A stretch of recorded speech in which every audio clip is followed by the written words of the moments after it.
And there we are. It looks like we are live. Sorry for the extra noise in the background. That is the air conditioner. So hello everybody. Give you guys a few more seconds to come in here. This is unannounced, so people probably oh wow, he's on. People probably weren't expecting me to be on, but here I am. Yep. People were saying they're going live later, so we're live now. That was what we're doing. We are live. Let me go ahead and. Yep. There we go. Okay. There we go. Oh, man, it's so blurry. It's like super blurry. Sorry, everybody. Get moving stuff. Move that out of the way. So let's see. I don't know if anybody's seen me because it says it's live. Got one person here. Hello, one person. It's probably Mrs. Frog.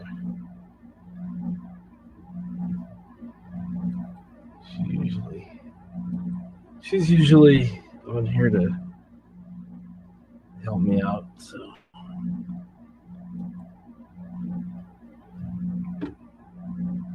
we have a good week. Hey, it's AZ Mick. How's it going, Mick? Good to see you. See you around in a lot of other streams. Now, here we are on this one. I used to do a somewhat regular Friday midnight till the wee hours of Saturday stream pretty consistently, and then I just stopped doing it. Just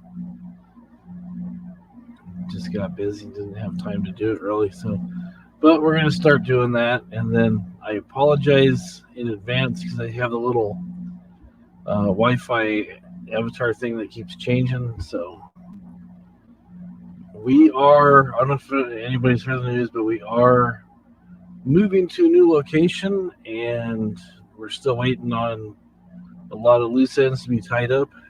Just new government stuff, and yeah, we're just waiting to get into our new place, and then hopefully the internet will be better. Oh, you remember when I streamed regular? Yeah, it was fun. Sometimes I think I went a little bit too long. When you start getting 4 or 5 hours and stuff, everybody's like, "I want to be here," but it's a bit to ask from people. So we've been discussing different things. So it's a good time. Everybody likes hanging out and just no pressure, just kind of kick back and stuff. So I'm not making everybody do a bunch of things. Hey, tell me about this and this and this and this and that. So it's just good to get caught up and see how people have been doing the last couple weeks. Work's been pretty steady, which is a blessing. So that's good. So it's always good to have something to do. And then I posed for this a while back. I was a lot younger when I was that guy. No, I'm just kidding. It's really blurry. I know I've got everything else turned off. Everything that I can turn off, I have turned off. Our internet is garbage. Yeah, I know. I apologize. Let me see if I can change the camera setting. It's in high def. Let me see if this will fix it. Going to 480. See if that'll help. Maybe, I don't know. Sometimes you just drop it down because it's supposed to be broadcasting in high def, a whole whopping 720. Cut that down to 480. It should be consistent, kind of the same quality as some of the TV shows from the 70s were done in. So it looked like you're watching an old VHS tape. Or do I want to mirror my camera? There we go. Ooh, ooh, ooh, ooh, ooh, ooh. I don't know. Oh, it's worse. The 580 is, or the 480 is worse. Oh wow. I was hoping it'd be better, but sometimes sometimes doing something like that helps. I've got everything else closed. I don't even have the YouTube site that I had open. Yeah, just I don't know.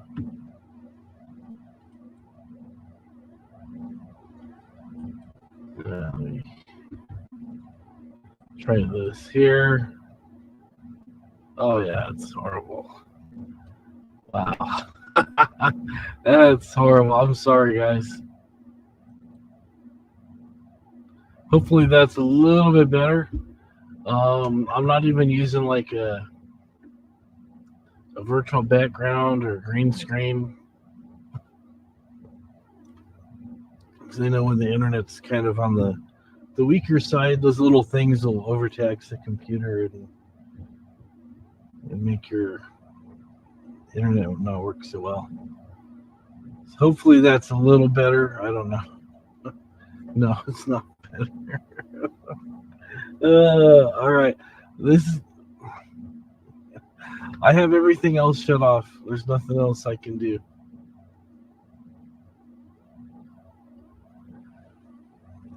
It's really bad.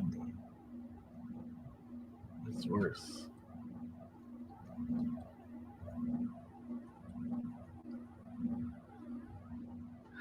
Let's see. Is that better? Is it better? No, it's worse. Oh man, this is horrible. I'm sorry, guys. It's real blurry. It's even worse.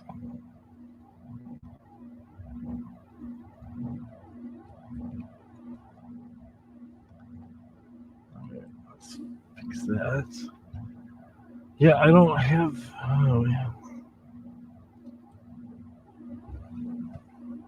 Yeah, I don't have anything else going. Hello, Geo. It's a little better. All right, I guess this is what we're gonna try to do. I guess that's that much better. Let's hopefully. How's it sound? Does it sound okay at least? Hopefully the sound is coming through well, except for the internet or the AC going.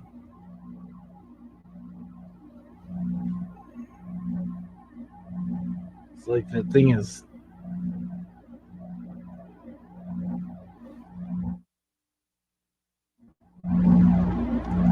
Yeah, it's just right. It's right there, and it's as soon as it kicks on, it like my computer starts picking it up.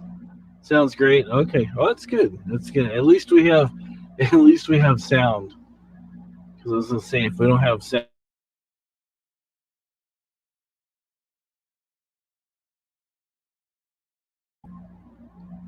And then I disappear. That happens a lot too. I'll be here and it looks like I'm frozen, or if I'm in a stream with other people on panel, it looks like they freeze. And then I see the little circle thing, and everybody just like goes off and it comes right back. So, yeah, I just saw that happen with myself. I saw a little spinning thing, and then it goes black. Yeah. You hear the humming? Yeah, that's the AC. Watch.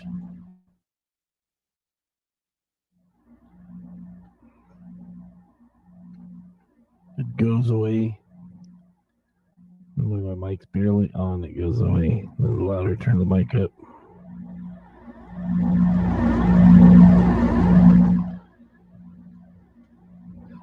Yeah. Yeah, hopefully that'll be something that will be. You know what else is going on too? Hang on. There we go. Your computer keeps freezing up too? Okay. And now, is that better? Sound wise? I did have a chorusing effect on because I was playing my guitar through this earlier. So it was getting kind of like a weird, kind of like, sounding kind of weird. Kind of something, I don't know. But if I turn the chorus off, then it should clean up okay. And then it's just a low buzz from the AC. So your computer keeps freezing. I'm sorry about that. It's the internet, the internet, the internet. It's horrible. It's dismal. It's whatever. Um, I I'll take your word for it. I don't keep up with what he does. Honestly, I haven't. People tell me stuff here and there. I heard he was selling it. Um, I don't think I heard that he got a new one, but good for him, I guess. I don't know. Hiller Dravit. Yeah, it sounded kind of weird. Yeah, sometimes you have different effects going and stuff. It does sound kind of odd. So at least we got that taken care of.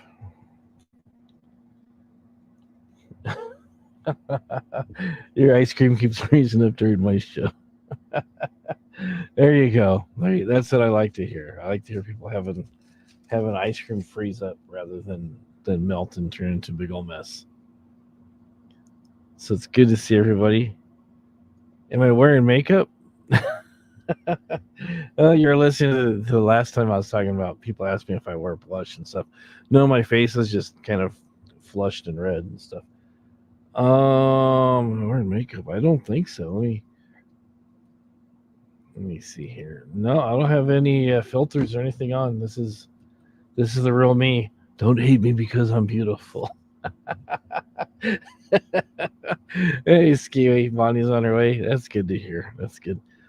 But I was telling somebody a while back, I've got this blue cellophane on my screen. You can kind of see it here. It's blue transparent stuff.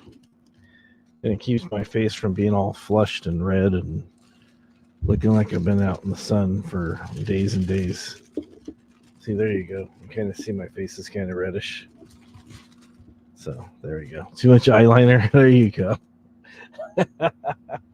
Too much eyeliner. I like that. Yep, it's back from the. We used to call it guy liner back in the day. Well, not me, but some of the cool kids called it guy liner. But that was a thing, If you're a cool rock star, you wore eyeliner, and then later, the emo kids and the scene kids and all the other people, they started wearing guy liner. And then when I really want to look my best, I just wear this thing right here.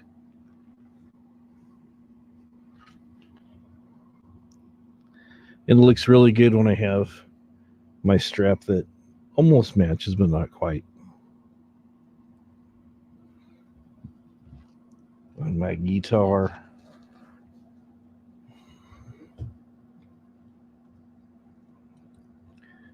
Make way for new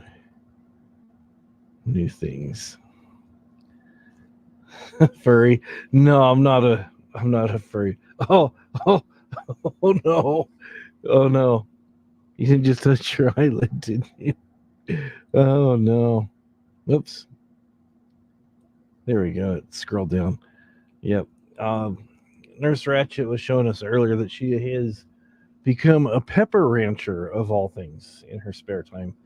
She's growing all these exotic spicy peppers, and she has them in different shades of mostly yellows and reds. I didn't see very many greens in there. Mostly yellows and reds and stuff. And I was always led to believe they start off green, and when they get a little bit warmer, they go from like green to yellow, then they're bright yellow for a while, like a banana, and then when they start getting orange and then red is when they start getting hotter. But it's kind of like the things. Bat Boy. Yeah, this is my Bat Boy shirt I got at this place called Doctor Strange Records. And they took it from like the Weekly World News, they changed it to Punk Rock Music World News and stuff. So there you go. Oh, Skis the Farmer. Okay. Okay, cool. It looked like quite a harvest you had there. So there you go.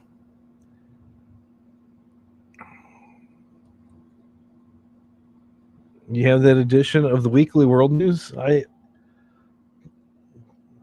got it packed up. A friend of mine bought me a book of all of the Weekly World News articles and stuff, and I always thought those were good fun. I never took them seriously. I know some people thought the Clintons were were shacking up with aliens, and there is a story about a hamster whose owner was filthy rich beyond his wildest dreams, and then he passed away and left all his money to the hamster. So the hamster had like his own chauffeur to run the wheel for him and all this stuff. So it was entertaining. It's just kind of weird and dumb, but I thought it was pretty good. I liked it.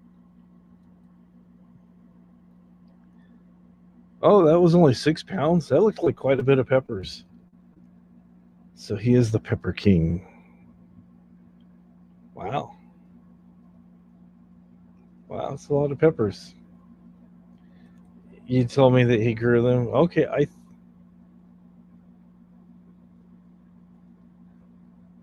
Oh, okay. Yeah.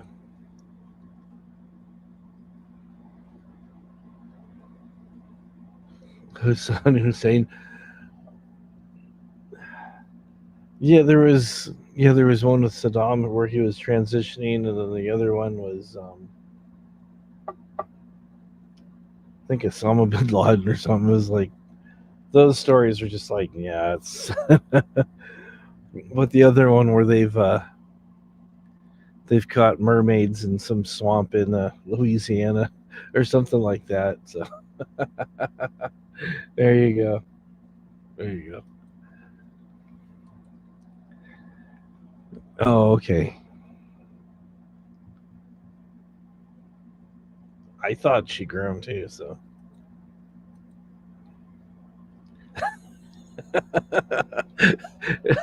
rub some peppers. She's gonna make me some special eye drops. Here, put these in your eyes. You'll feel better. Ah, oh, that's funny.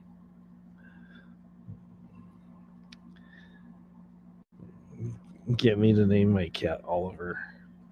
Is this what I need to name the tiger, Oliver? You said you like the tiger.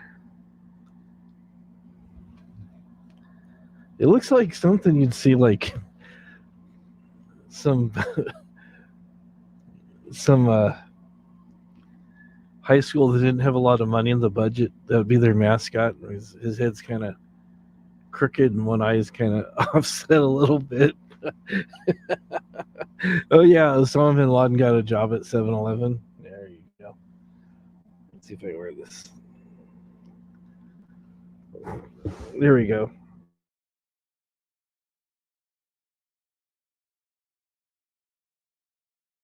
And there goes my internet again.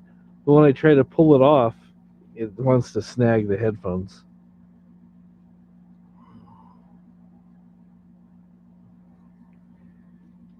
I need some music, but I'll probably get a strike. Go team, go!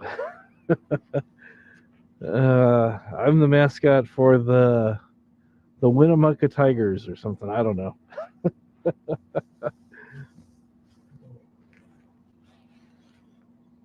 Then you get to have the furry suit and all the other stuff, and do cartwheels and all that other stuff that I've vaguely remember hearing about. Never went to any of the sporting events when I was back in high school. I knew people who were on the band and different things and stuff, but I just didn't. Yeah, she's got one too. It's causing interference. Maybe I should do like the old TVs we used to have, and you put a tinfoil on the rabbit ears, but these are tiger ears. Yeah, she has one that's a rabbit. So they're selling these at Walmart like 5 years ago or something. A while back. There's some at Walmart. So since she loves rabbits, I bought her a rabbit one, and I just wanted a tiger one. Just I don't know.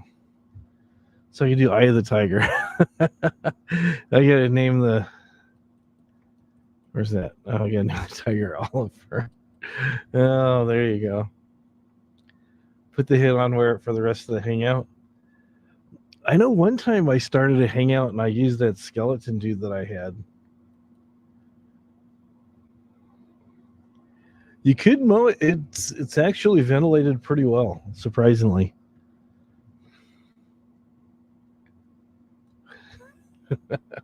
For Chinese spine.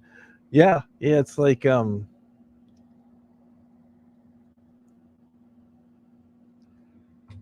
it's a real lightweight mesh. It's kind of like the stuff they use for like mosquito netting or something. But you can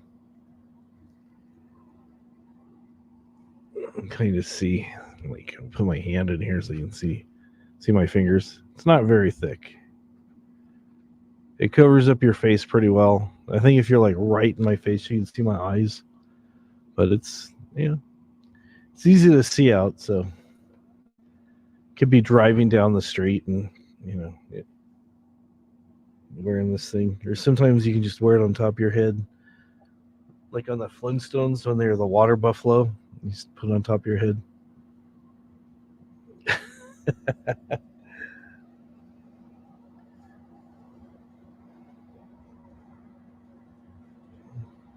I don't know what kind of padding they put in here, but yeah, there's no fumes or anything like that. I saw you writing about formaldehyde and off gassing and stuff. I know sometimes the latex masks and stuff, they got to let them sit for a while and stuff before they ship them out.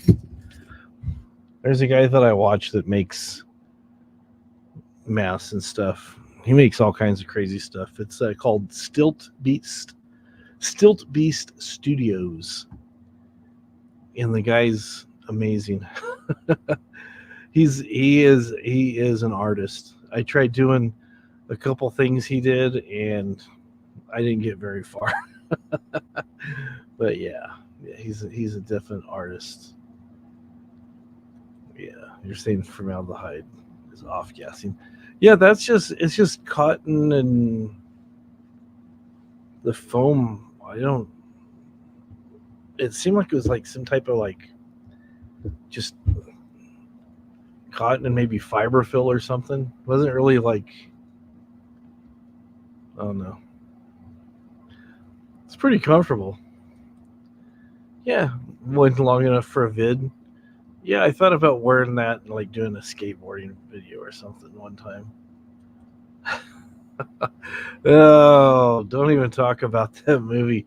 That's probably the weakest in all the franchise. And I'm not just saying that because Mike Myers is in it, but that was, yeah, that song that you can't get that song out of your head. You hear it for like, I don't know how. It's almost like It's a Small World. They play that Silver Shamrock song, and then it just like sticks with you. And it's like, I remember after seeing it, it was like the next day. I'm like, it's like, it's what they call an earworm.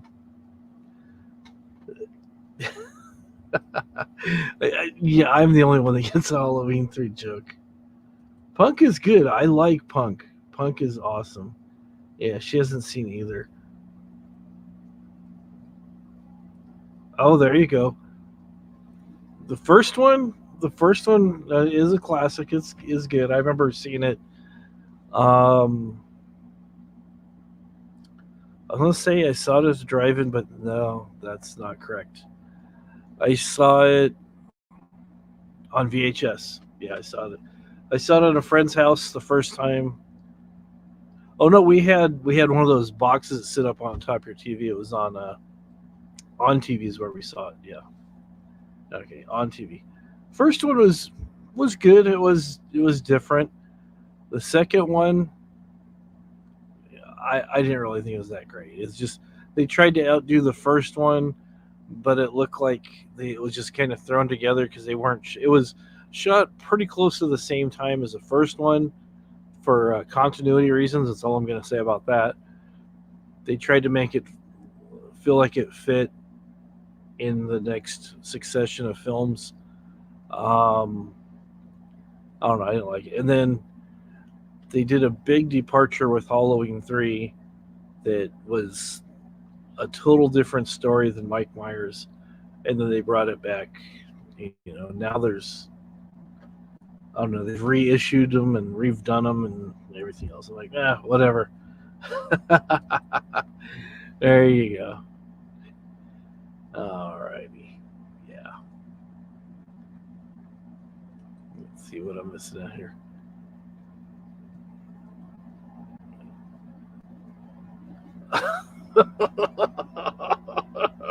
Really? Really? Wow. That's pretty sad.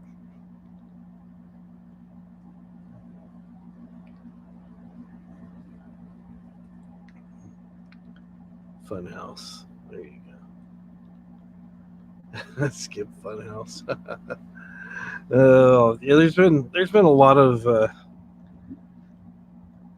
horror movies that haven't really stood up to their supposed potential.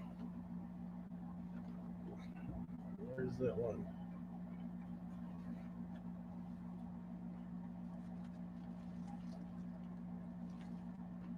Oh well.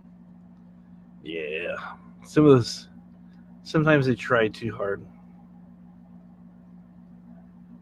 Oh, Anthony Michael Hall. Yeah. Yeah, like you said from the first one. You prefer GGR?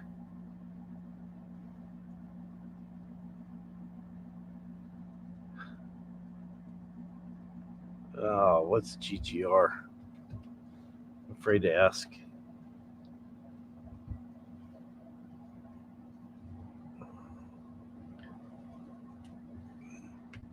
Yeah, the Dead Zone series wasn't horrible. It was okay.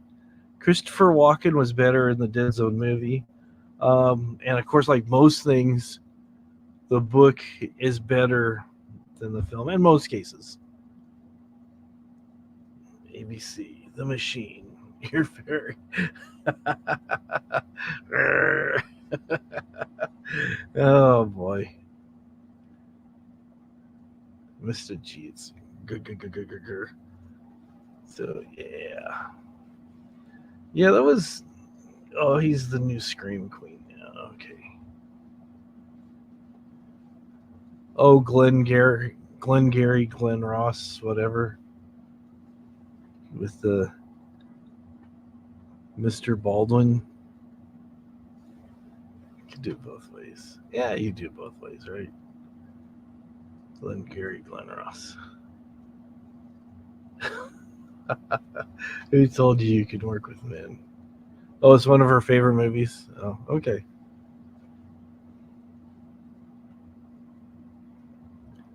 What was the thing he kept saying? Coffee's for closers or something.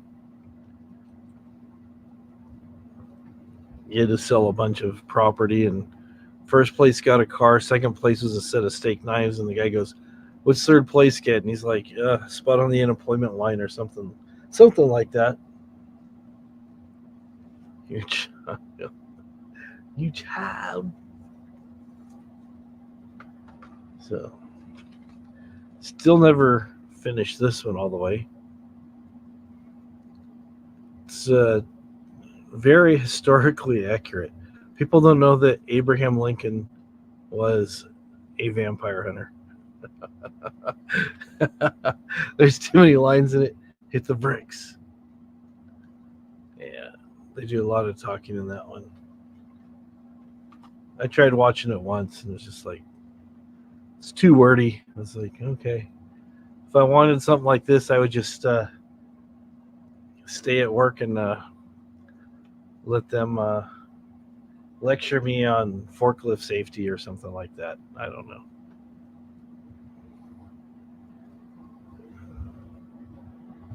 Yeah, it's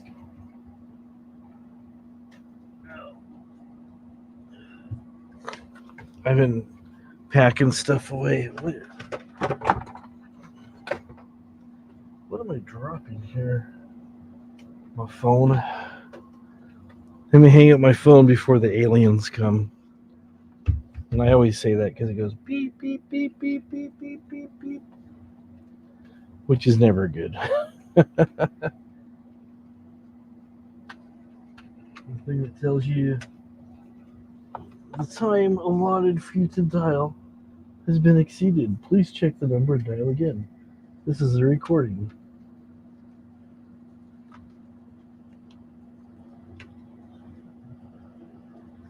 Yeah, I've got a few movies I need to sit down and watch. I need to like rewatch some of these. I like the old black and white horror movies and stuff. They're real low budget. It's fun to kind of see the creativeness, I guess you could say, of doing different things. This one was The Brain That Wouldn't Die.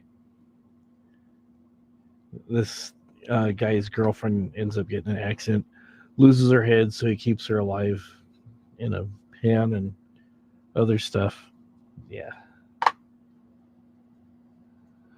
But yeah, these are classics.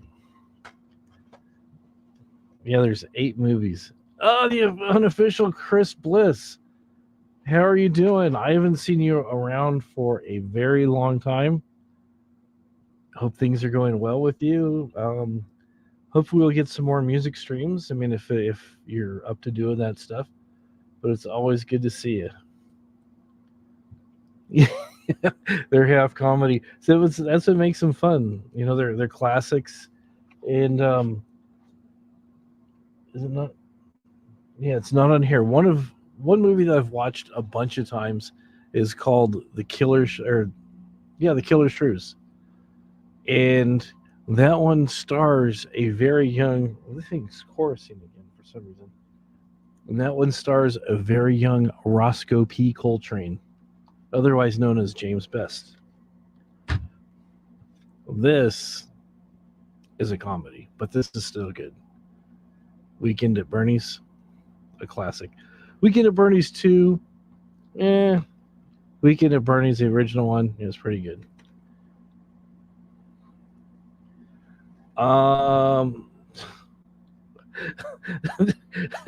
Let's not have that kind of discussion here, Ski. I have seen the original Reanimator. That was interesting. That was entertaining. This one I picked up secondhand. The Beaver. It's with Mel Gibson. He has like PTSD or something. I forget what it is. So he goes around and he's talking to people with the beaver puppet. So if you want to talk to him, you have to like go through the puppet to talk to him. And he ends up getting in a big fight with the beaver and stuff. It's pretty funny. All right.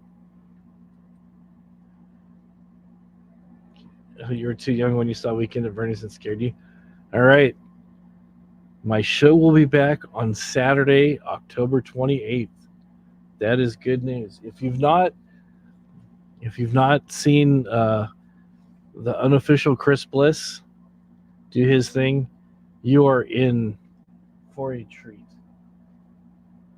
You are in for a real treat. He does a lot of cool music stuff. It's just him with his guitar and some other stuff. Then he's got lights going and costumes and all kinds of stuff. It's pretty cool. It's really fun to watch. I enjoy it, and I know a lot of other people have enjoyed it too. So let me see here.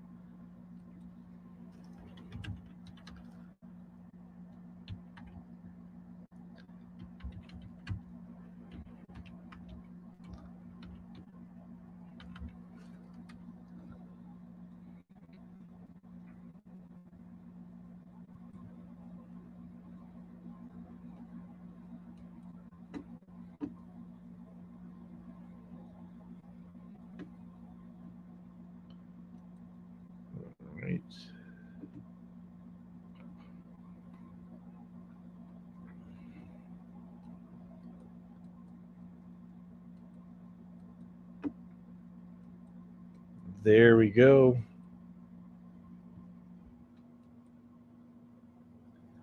There's the link to Chris's channel there.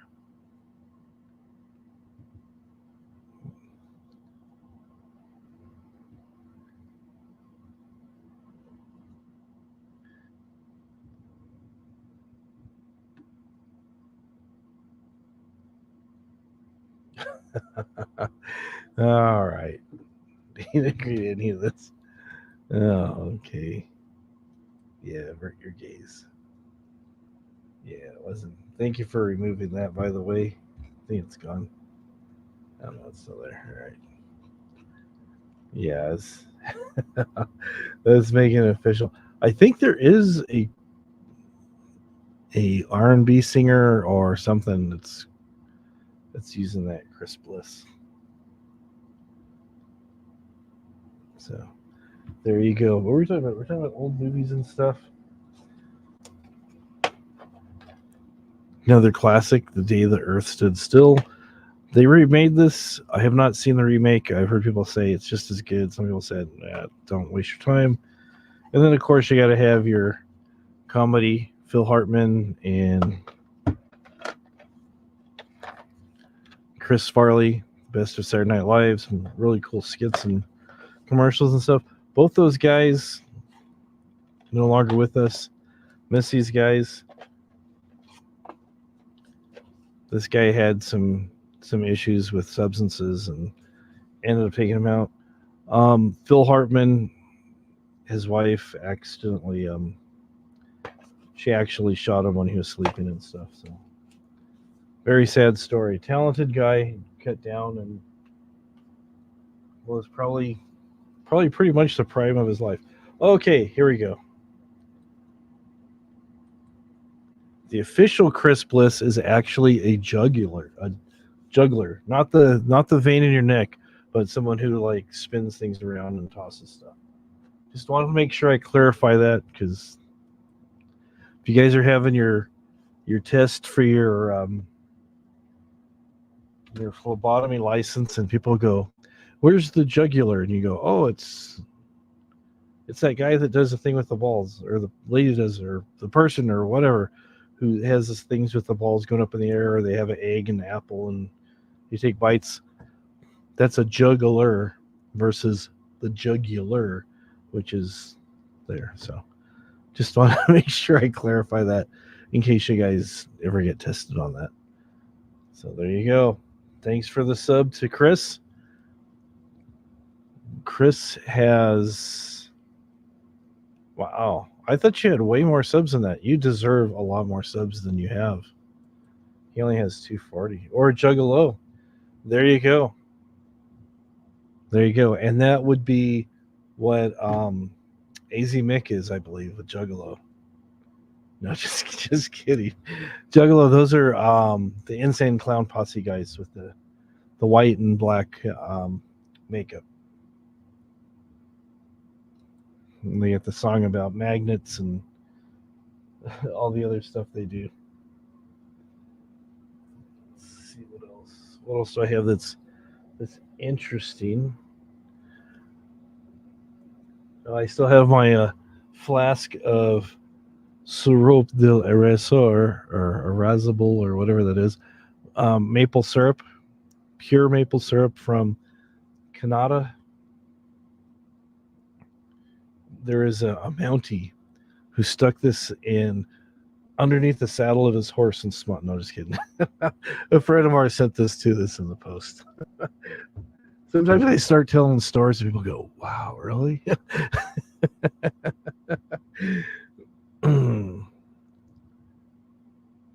Did they? I thought they had a song about magnets.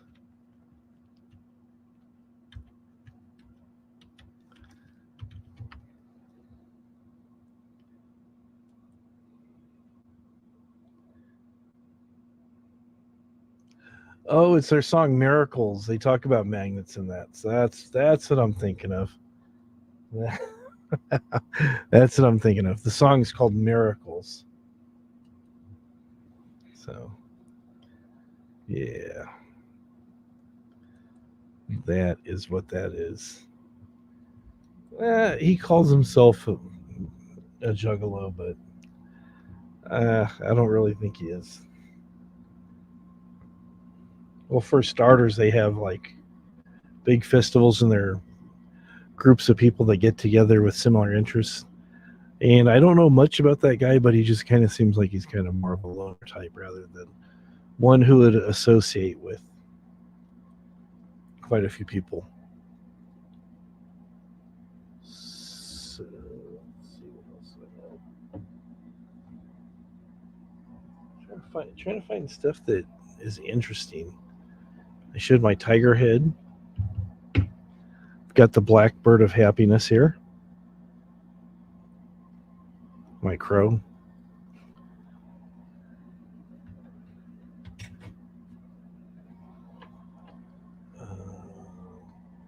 Trying to see what else. What else do I have that's interesting? Do I have anything really that interesting? No, not really. Here's a mask I made for a live stream where we're talking about David Bowie. Um,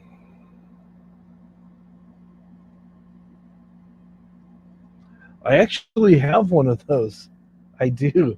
I actually have two. Three, I've got two. I know I have two. I might have had a third one. Oh, that's funny. That's funny. No, we're not all packed up. We got a lot more packing to do.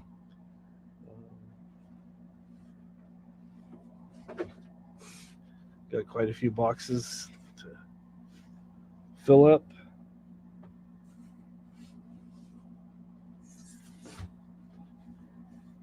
Still got quite a few records I need to box up too. Oops. What did I just do? What did I do? There we go. Yeah, we're about halfway packed. Yeah, about halfway. So the hardest thing with packing this time around is we're going to a smaller place. We're downsizing. So as we're packing, we're deciding what we're keeping, what we're going to donate, what can throw away. So yeah, so that's what we're doing. The fancy new boxes, yeah, the ones behind the liquor store. You can't get boxes by the liquor store anymore. I remember when we moved here about 15 years ago, I was going to hitting up all the stores, Walmarts, grocery stores, department stores, and what they do now is I guess they get charged by the boxes, and they actually will bale them together and send them back to their corporate place to get recycled. Yeah. You're kind of stuck until you get a moving date. You've been in between before. That's kind of the worst place to be with all this, is just being in between. We kind of stopped when the paperwork was held up. Yeah, I got some boxes from work. Well, I appreciate that. I appreciate you speaking up on Bonnie's behalf, and we would welcome that. Yeah, most of it's just stuff, anyways. Those are boxes from work. But the place we're getting is a brand new place. We're going to be the first owners, and the state of California has a paperwork on it. They've had it since like May. Basically, it's just saying here's what it is, here's the value, and all that stuff. And they just need to submit that and finalize it. It's up for a second review right now. And then the lending company is waiting on that, because then the lending company is going to do an appraisal. And then, so we have, we're almost in. We just have like these final things that are out of our hands. And that's the worst thing, when things are out of your hands and you have no control. So you just kind of have to wait things out. That's really the hardest thing right now. So, yeah. Yeah, yeah, I know you would. I know you would. I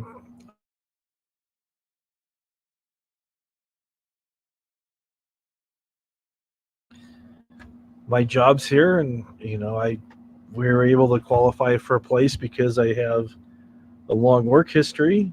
If I just started a new job in a new state, which has been very tempting on many occasions, um, but then I'd have to wait to build up my work history again, and even trying to rent a place when you don't have a very well established work history is kind of tough as well. It's yeah, there is a lot of bureaucracy in California. That's for sure. That is definitely, yep. It's very expensive. It's expensive a lot of places.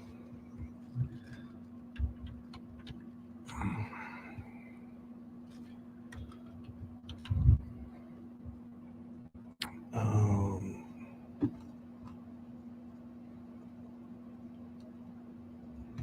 let's see.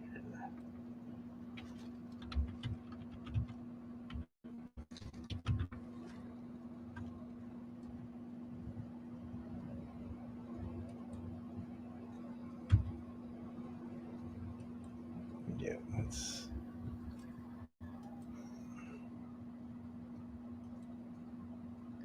got 2 rooms. There you go. 2 extra rooms. The stairs, yeah, they'd be brutal during surgery. Tadpole suite out by the lake. There you go. I like the sound of that. That sounds really awesome.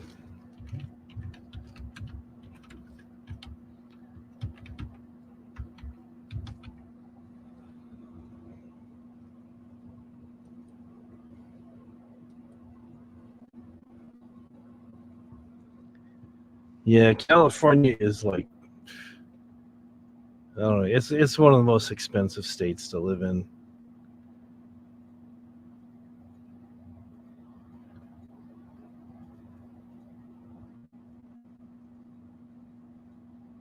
I mean, we're comparing places, the most expensive places, the least expensive places, the places in between, the places where they have jobs, places, the whole routine when you're looking, trying to decide where you're gonna go, what you're gonna do, what you want to do versus what you can do, and all the interesting stuff. And I'm trying to find this one place that I cannot find.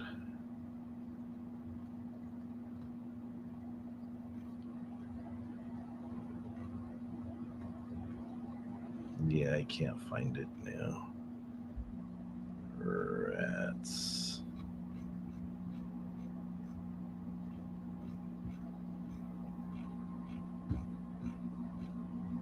But there's a really cool place that had like this entryway that was like a big turret that went like way up, and it was all rock and stuff, and it was pretty cool. So yeah,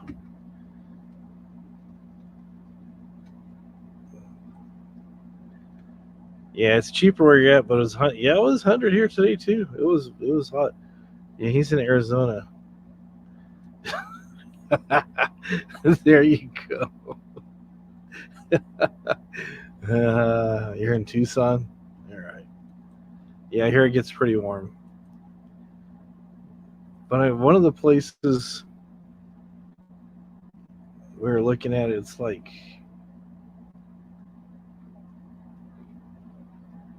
let me give you a little sample here. This is,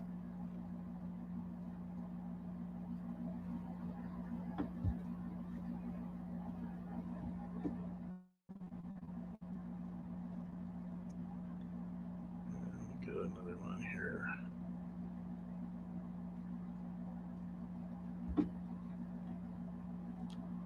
I had to look at some of these things twice because I thought they were typos.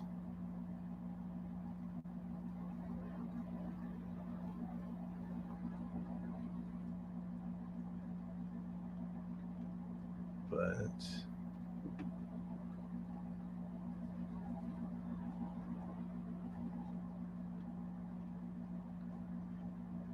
can't I find it now?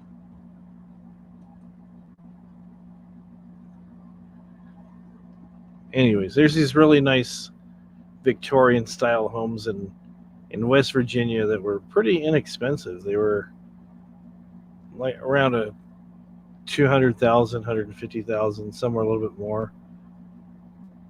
But they were in really nice shape. I was like, yeah, I'd live there.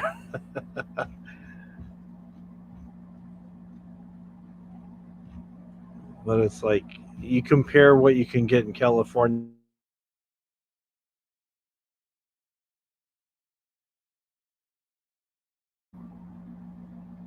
Your money does not go very far in California.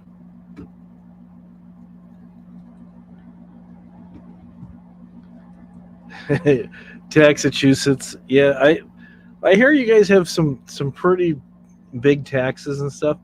Um, but right now, there's a lot of places in my state where regular gas, 87 octane, is over $7 a gallon. So yeah, it's bad. But like, let's see here. This place where we're looking, we're just we're just kind of like kicking around different ideas and stuff. But this place here, see if I make it a little bit bigger.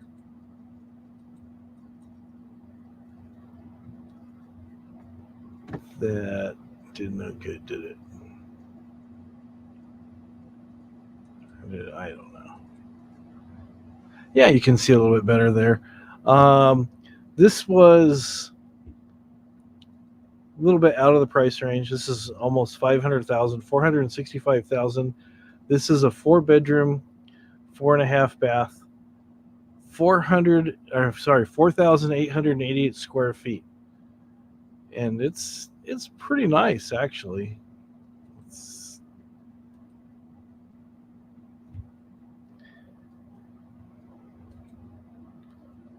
see the kitchen area, and yeah, it's pretty nice for what it is, and yeah, but something like that much square footage in a so area of California, it'd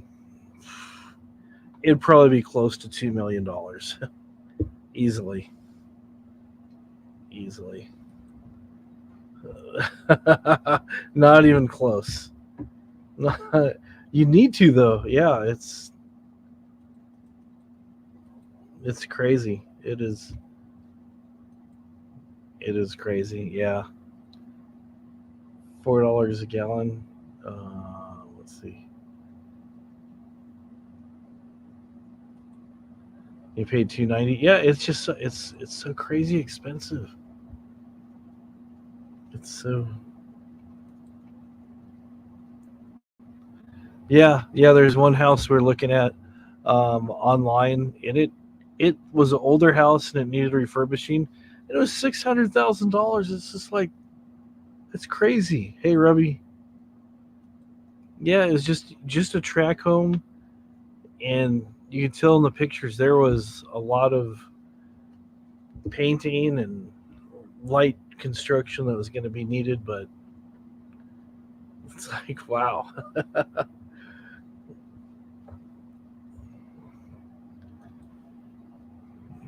Still not as expensive as New York. I think New York probably is still at the top of the list for the most expensive places to live.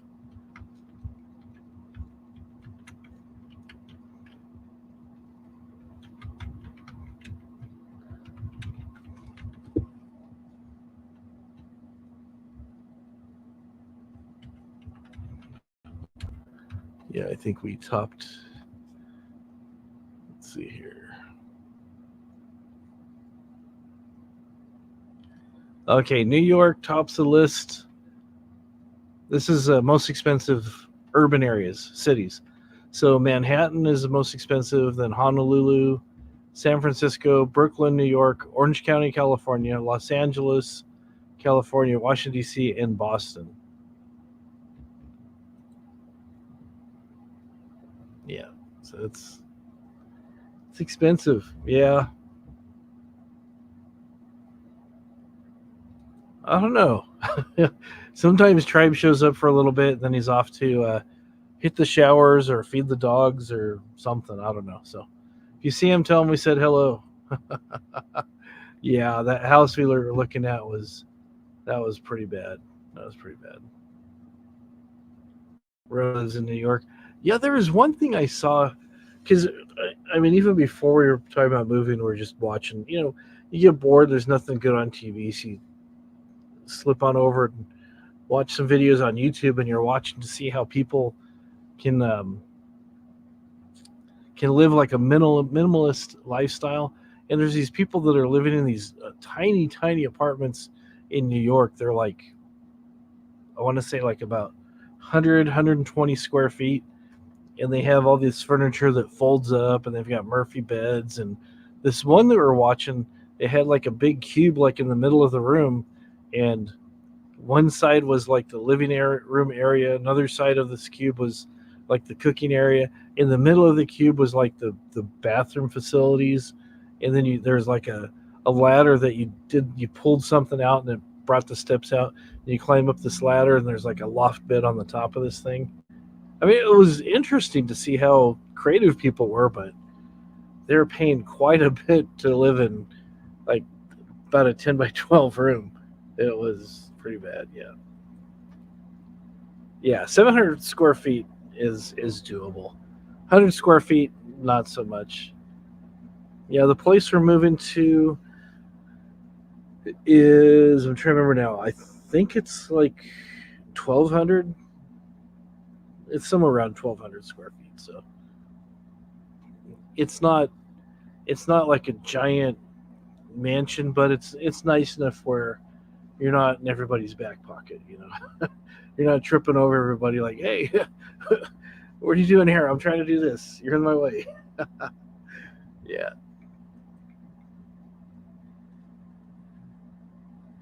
Yeah, I've heard stories of that. You have to share toilets with the rest of the floor. Yeah, that's no fun. That is no fun.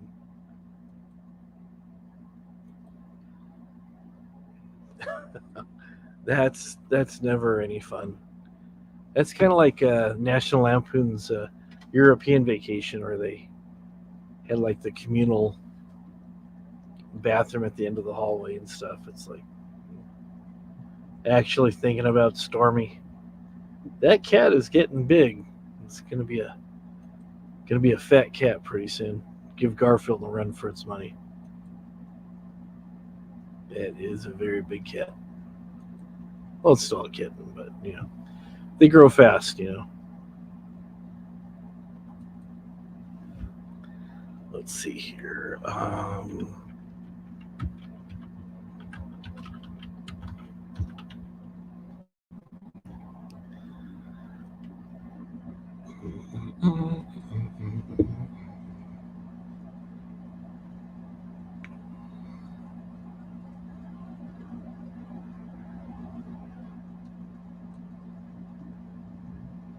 All right.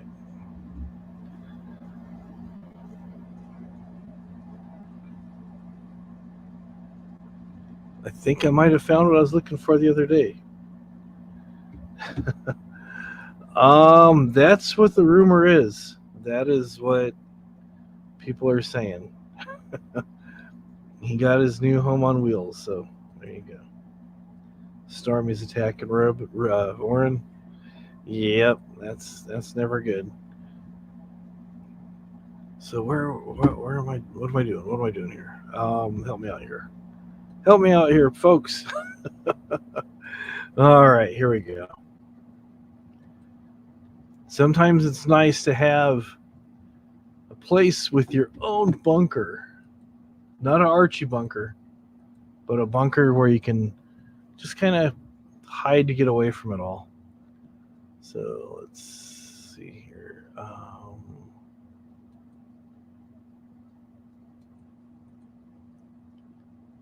Trying to click these things and nothing's working. There's a fixer up in Missouri.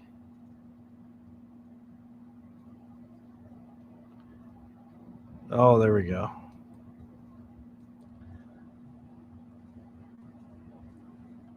It's got a bomb shelter and stuff. This isn't the one I was looking for, anyways. But yeah, this one here, like, you got a nice little home here, got some dormers and stuff. It's kind of like, I guess you could kind of consider that a 2-story. It's got a loft and stuff. Nice big windows. And then underneath, you got like this giant workshop basement kind of thing, which is, it's pretty cool.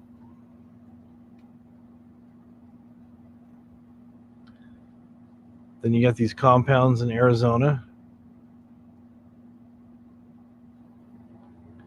Crawl spaces and spider holes and all kinds of stuff. This is like Underground Railroad stuff here. Tunnels and stuff like that. Farmhouse with a fallout shelter. Off the grid in Tennessee. You got all your food right there, all stacked up. Let's see. Yeah, it's a nice place. It's only $6.5 million. Prepper's Paradise. Got the big heavy blast doors. Zombies won't get you. All kinds of cans of baked beans and string beans and mac and cheese. So all kinds of good stuff there.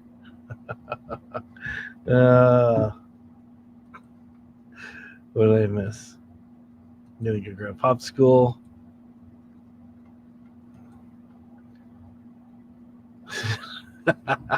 There you go. People know where to attack first. There's actually this house that was in Washington State, and I don't remember. I saved it on my computer somewhere, and I ended up changing computers. I was rolling through them real fast. I'm sorry.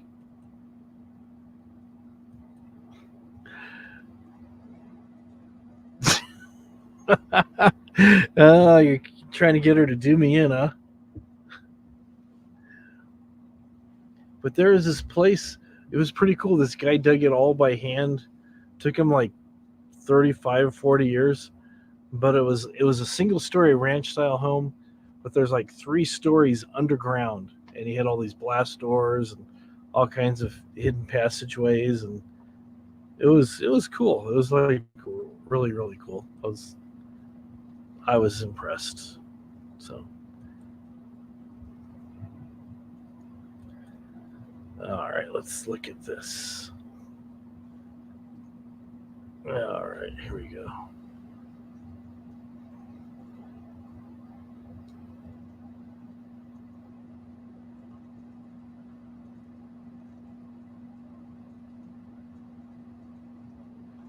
Find something here. No, that's not what I want. Okay. Nope. I was rolling through them too fast. All right, I'll go slower on the next ones. Next ones I find, I will go slower. Sorry about that.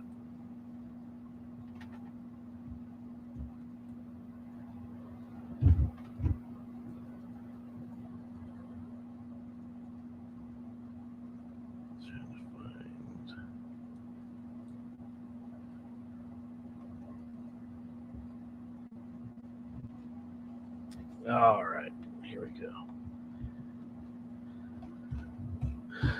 All righty. Oh, okay. All right. Well, thank you for coming by, and don't forget to mark the 28th of October on your calendars to go check out Chris Bliss.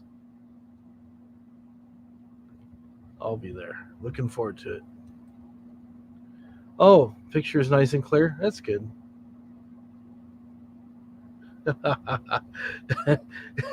Very suspicious of the handling basement. Yeah, it was pretty cool though. I was like surprised. Yep. So have a good night, Chris. Thanks. Bye. Okay, these are underground homes, and these will help you save on your heating and cooling costs. Let me see how big that's coming across there. It's sometimes these pages I can blow up the pictures and they come out good, and other times I try and it ends up just increasing the size of the border, and the actual picture just, let me get rid of that ad, just ends up shrinking. So here we go. These are totally underground. You see like all the corrugated, and it looks like it's like flocked like a Christmas tree or something.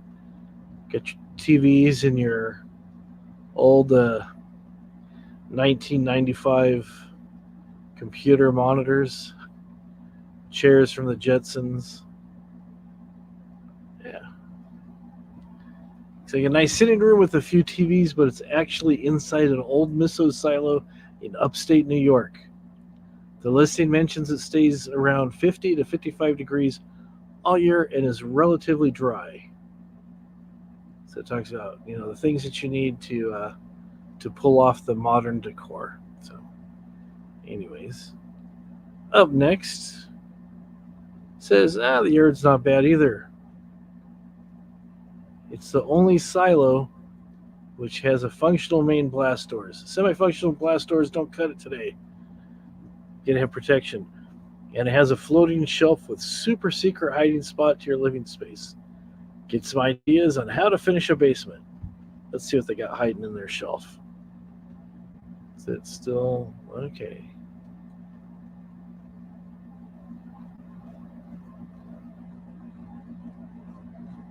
Oh, those, never mind. They're calling them hidden shelves because you can't see the brackets. Hey, there you go. Did you see a big mound of grass? Nothing to see here. Then you go down the stairs and you realize, wow, it's a glass house. It's a real greenhouse. And you get those things there. Florida Dune House.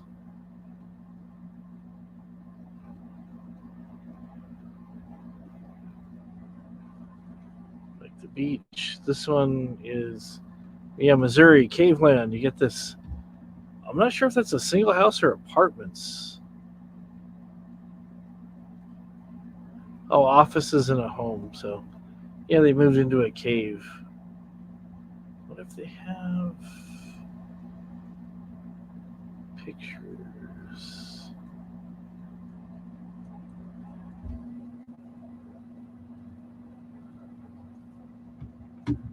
So I'm checking to see if they got pictures in here.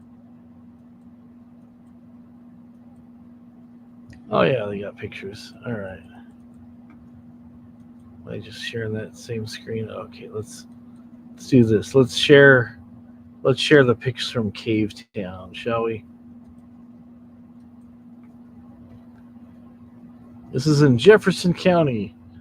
It's a sandstone mine, mushroom farm, skating ring, and family house, all transforming into one.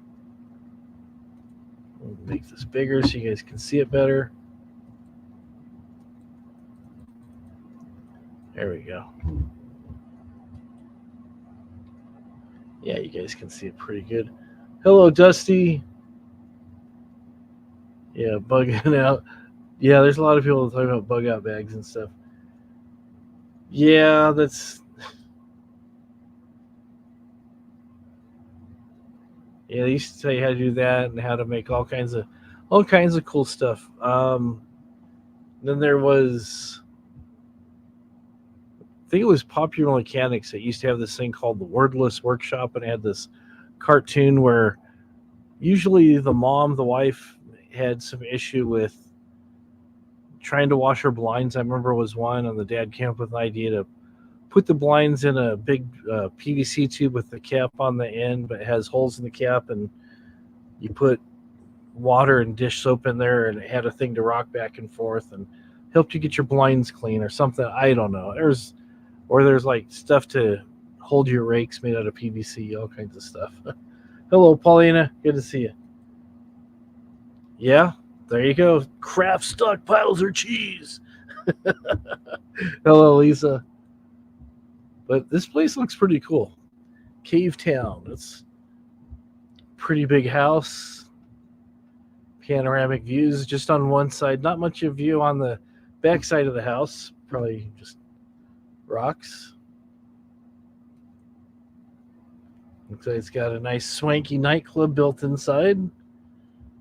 And you can go see your favorite jazz artist perform in Cavetown. Gotta have your fire extinguisher there for those hot sets. Your stage lights, scaffolding, all that stuff. And then you got your secret access tunnel so you can live the life of Batman. Got these handy chairs set up if you just want to get away from everybody for a little bit. And that's looks like that's it for Caveland. I thought there would be more, but that's it.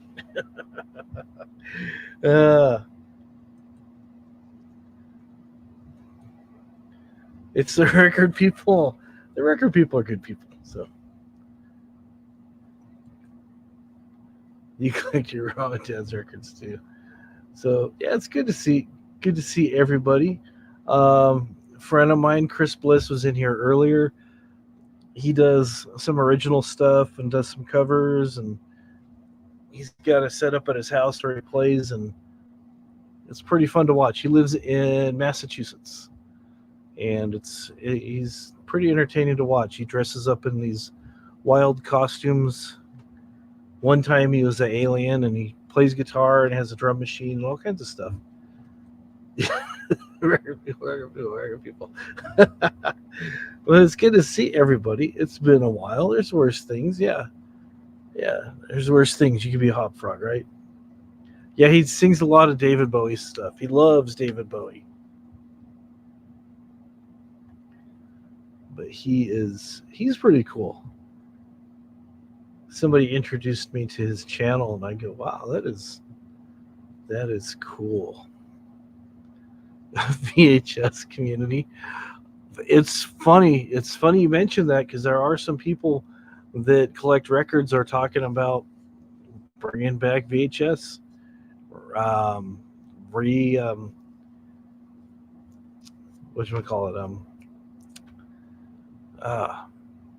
refurbishing. There we go. That's what I was thinking of. Refurbishing old players, clean them up, put new belts. It's going to be the next big thing. VHS players. Yeah, then you got the piracy community. Yep, there you go. Everybody's a pirate. Arr. It's kind of hard to make bootleg records though, so you could make bootleg recordings of your favorite records on cassettes, and you could also run it into your computer and transfer it over to digital and make CD mixtapes. I remember mixtapes were like a big thing back years ago. Put all the songs on a tape. Oh, you're going to be in LA next Wednesday. All right, cool. There you go. Sorry, get some record shopping in and stuff, and that'll be fun.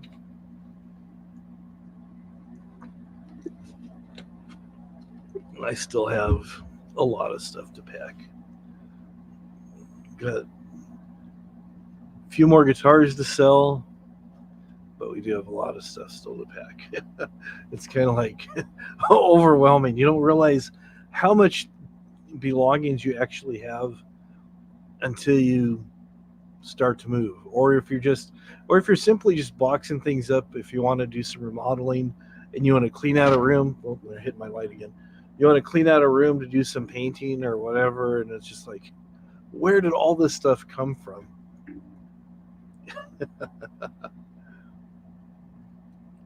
Okay, well, thank you for coming. I appreciate you being here as late as you are. I know this is pretty late for you, but I thank you for coming. And hopefully when we get all situated, our internet will be better, and things won't be so choppy and grainy, and I won't keep disappearing. But thank you for coming. Yeah. All right. Vince can come in now. So Miss Bliss, the original, Saved by the Bell. Oh, okay. Yeah, let me see here.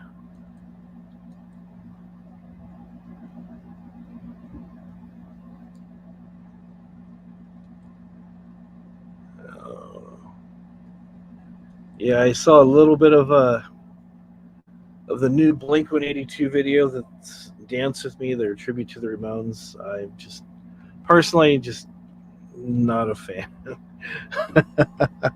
That's just me though.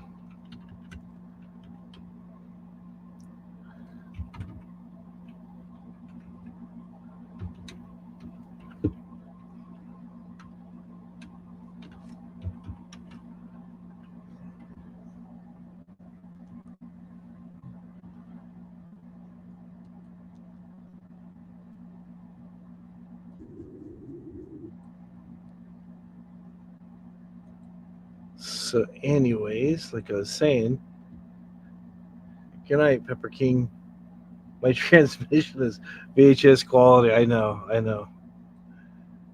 It's VHS with dirty heads. Okay. This is the guy that's talking about, Chris Bliss. He's gonna be doing this type of stuff on October 28th on his channel here. Let's see if it'll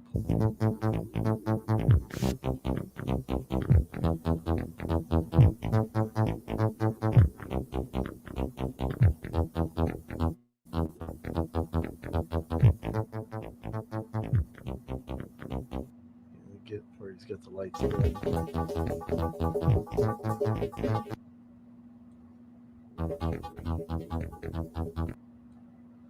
So, Mother's Day weekend.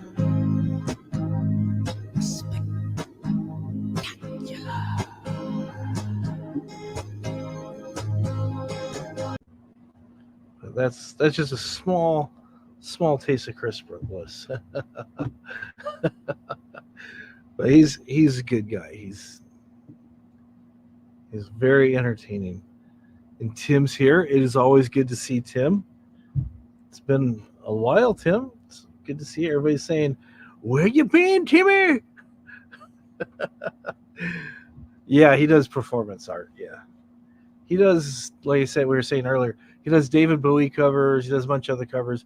Does some of his original stuff, but it's kind of performance art that he does in his apartment. I asked him one time. I go, "You have like a studio?" He goes, "No, it's just part of my apartment. I set up my stuff there, and and he's got lights and stuff. And you saw he had Bliss made out in lights, kind of like Kiss on the background and stuff. So yeah, he's good fun to watch. He just goes and he's going for like 2-3 hours, just doing music.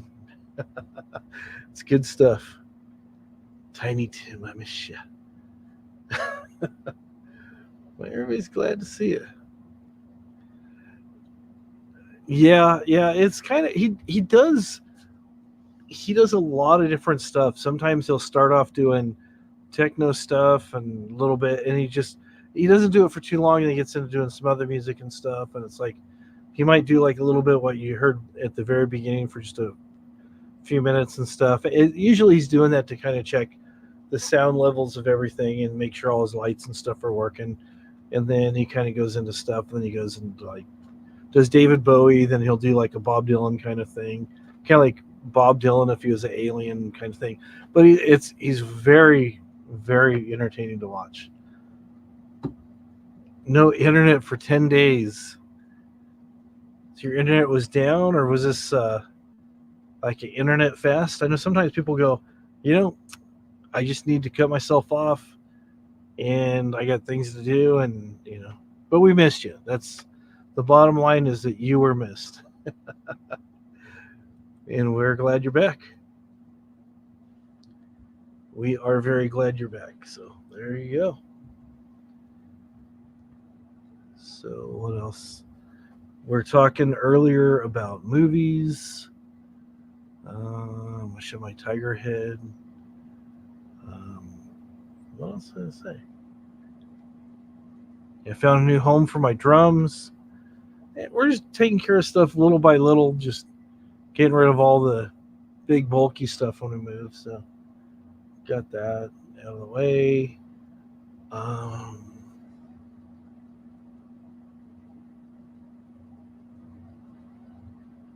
Trying to think.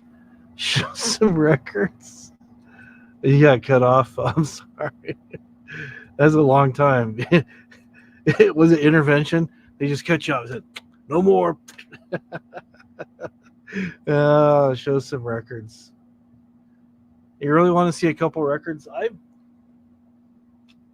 I've got like quite a vast assortment of things that I listen to. Some of you guys know that, you know. Let's see here. My records are not alphabetized. I apologize. So.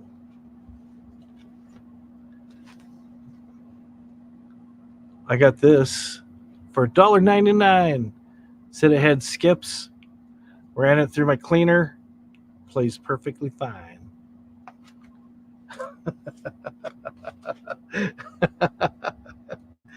Oh, oh, that popsicle did you? I'm sorry. All right. Well, have a good night. Have a very good night. Got my Kermit's Finger punk band there. Got some Foo Fighters. You ever heard how Christopher Walken says it? He's a Foo Fighters.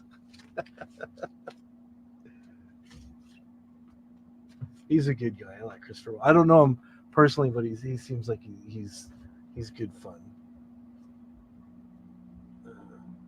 Foo Fighters. Have a good night, Bonnie. Let's see what else. Let's try to dig through some stuff to see what I might have. Which you guys might know. Thank you for coming, Bonnie. Let me see. Stranglers, they're pretty good. Got this pretty cheap a while back. Which album are you talking about? Which album?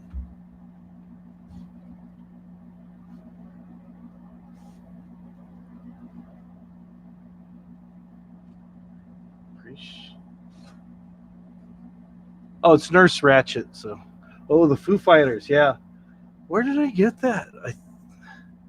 I think I picked that up at Walmart. I think.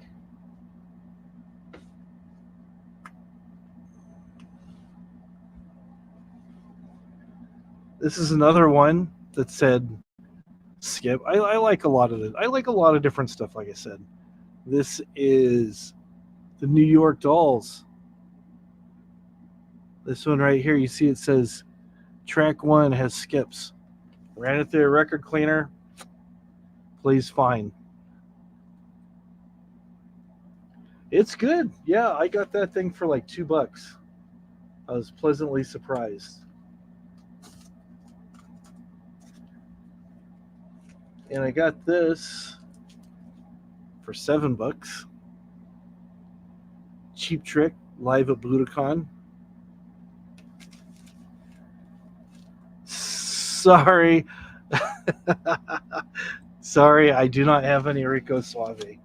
Rico Suave. I am familiar with the man and familiar with his music, but sad to say, I do not own any. So, just pulling stuff out at random. Stuff I've had for a while. I don't think I've showed you guys because.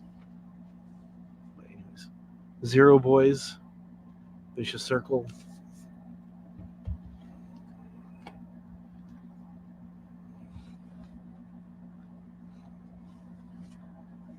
Of course, my favorite. And I gotta pinch it down here so the record doesn't fall out. This is my favorite Hendrix album of all time, and it folds out to a cool poster like that. Axis Bold as love. I gotta pinch it down here so the record doesn't come sliding out. And I pulled this out. I was cleaning my Hendrix records a while back. I don't have a Baby Beluga. I'm glad you found one though. But I was cleaning records and I found this little booklet. I don't know which Hendrix album this came with, but it has the Monterey Pop guitar. When he played Monterey Park, yeah, that's right. But it opens up like that.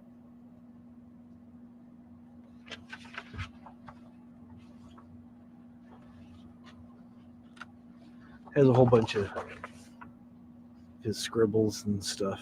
So it's cool, man. Cool stuff. I know you're being funny, Lisa. I know you are. That's why we appreciate you.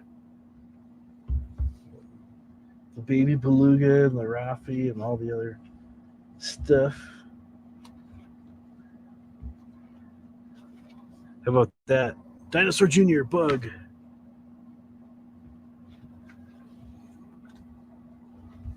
And I got that right next to my Motown box set. Like I said, I listen to all kinds of weird, crazy stuff. It depends on what mood I'm in.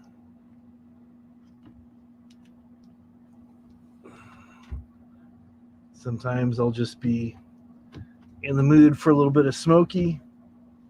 Sometimes I'm in the mood for a little bit of Iron Butterfly. And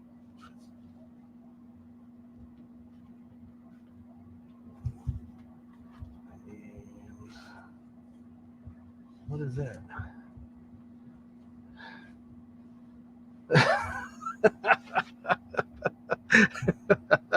There you go. CBS was having an adult diaper sale the day Hendrix played Monterey Park. So there you go. Yeah, this one was actually, I had some records gifted to me like quite a while back, along with a pretty good sounding stereo that I actually got rid of the stereo because it was too big to take to the new place. I gave it to our neighbor across the street. But a record that was in there was Get the Knack, which is pretty awesome power pop kind of stuff. Back in the 80s or whenever that was from, late 70s, early 80s.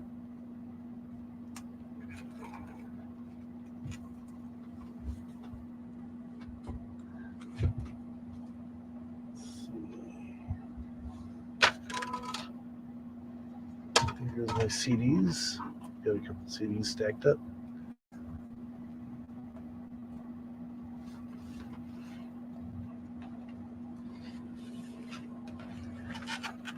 Oh, that's where that went. Okay. That's for something else. Mamas and Papas at Monterey Park. How about some Echo and the Bunnymen?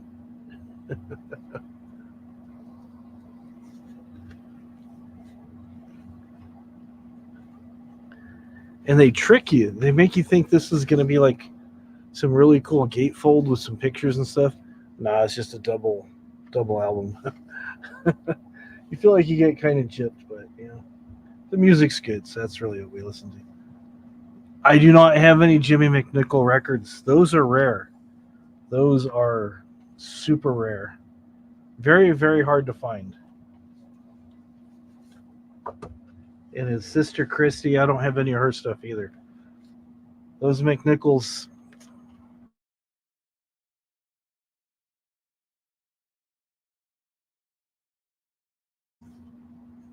What I'm really looking forward to getting one of these days is Milli Vanilli's demos on a clear, transparent vinyl. That's what I'm looking for.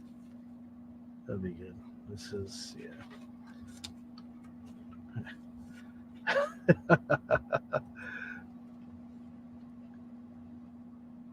I know. It's like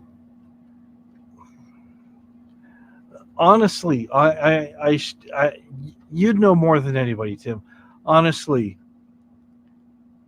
how well can you tell one pressing from another one unless you're using like oscilloscopes and all this other stuff for your general, for Mr. and Mrs. public listener? The Wally pressing of the neck's going to be fine. You know, it's almost, I love Motorhead, but sometimes people are going, I'm looking for that rare, Tone Poets pressing of Ace of Spades. It's like, you've got everything's like so blown out and distorted. That's their style, but it's like, really? Yeah, audiophiles lose their mind over stuff.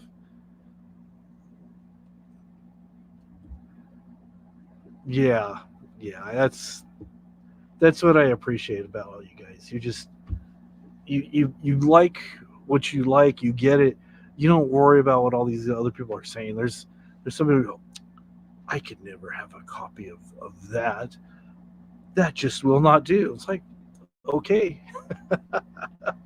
And I know I shared the story. I was at something with a friend of mine. We've lost touch, but for we're at something and some function. It was like a fundraising function, and it was to raise money to send some kids to camp or something. And for like dessert, they had, it was just like those tubs you get of ice cream you get at like Ralph's or Stater Brothers. And he's like, I go, what's wrong? He goes, I only eat Dreyer's French bean vanilla ice cream.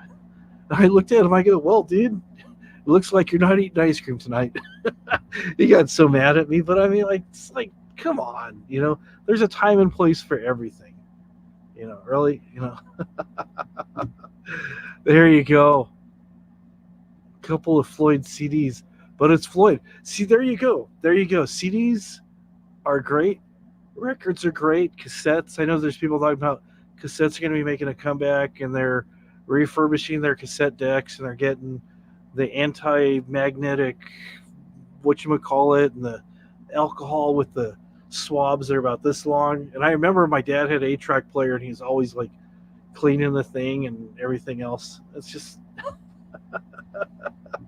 there you go.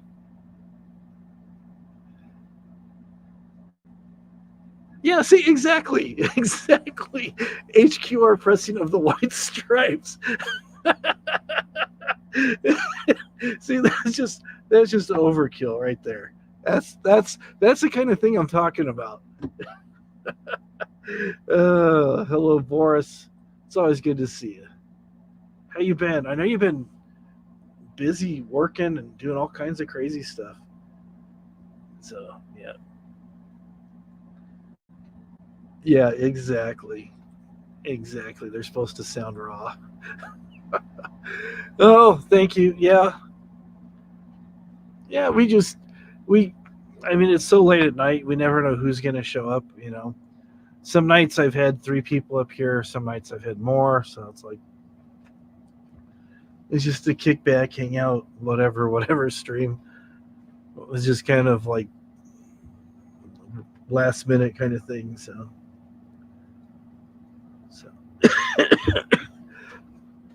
yeah, I started packing up some of my CDs that I had.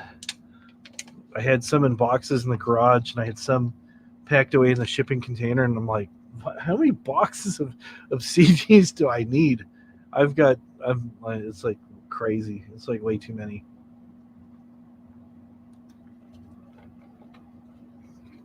But it's good because it's saved me from wanting to buy new records. I'm like, I saw they had my favorite Queen record.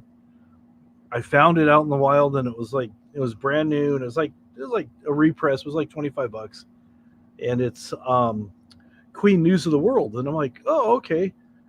And then I started looking. I didn't buy it. I started looking through my CDs, and I have it on CD already.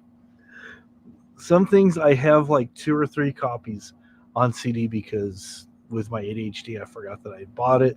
years ago, shuffled some things around and got lost. Like, oh, that's cool. I need to buy that. So, oh, sex not second. There you go.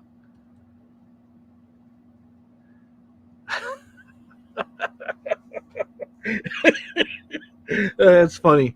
That's funny. A lot of people are going to get that joke because it's been rumored that Sid never played bass on anything. He, Steve Jones did all the bass tracks, the guitar player.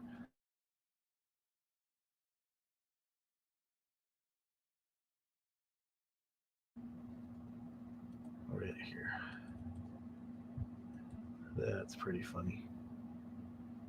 Yeah, some of it was Matlock. Or I'm trying to remember if Matlock actually recorded anything. He might have recorded 2 songs. I don't remember now. But I know Jones always jokes about playing both parts. Yeah. Yeah, I don't remember now. Don't remember.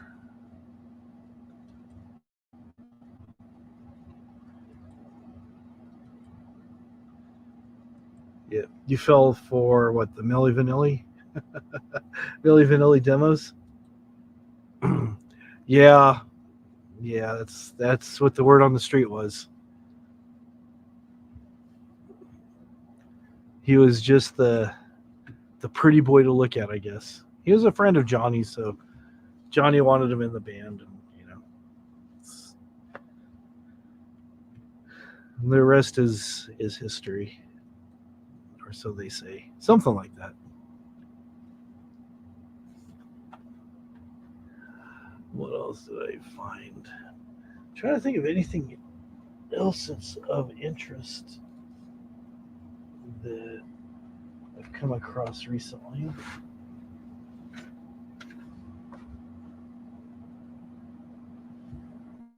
Okay, here's a perfect example of something. This is probably my favorite record of all time, honestly. The second Ozzy album. This is the first record I bought with my very first paycheck for my very first job when I was 15. So it's got a lot of sentiment. It wasn't this actual copy, but this one here, I've picked up 3 copies on vinyl, and I think I've got 3 or 4 on CD. I like it that much. Okay. Or what's Tim saying here? Okay, on the early demos, okay, the maybe on a couple tracks that made it to the record. Okay, that makes sense. Yeah, another person I heard that can't play bass very well, and this guy was at the time he was a guitar tech for Slayer, and then also Queens of the Stone Age around the same time. This guy that I met, his name's Dan, and he actually played a little bit with Queens of the Stone Age. He's in the Little Sister video. He's actually in there, but he was telling me that Nikki Sixx cannot play. Nikki Sixx cannot play to save his life. He said he went over there and he just heard coming out of the bass amp just sound like he goes all. It's like, wow, okay. Okay. Kistery. Gee, yeah. It's a Kistery. Oh, he's touring with Blondie. That's cool. Yeah, Blondie's still going.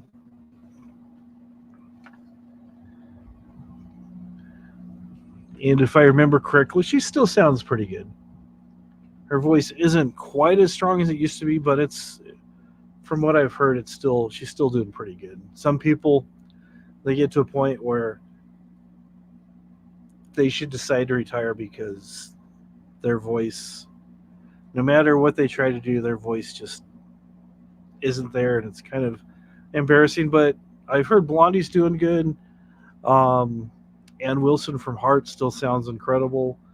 There's quite a few people that sound really good, and then there's other people that just, you feel bad for them. You just go, yeah, it's not working anymore.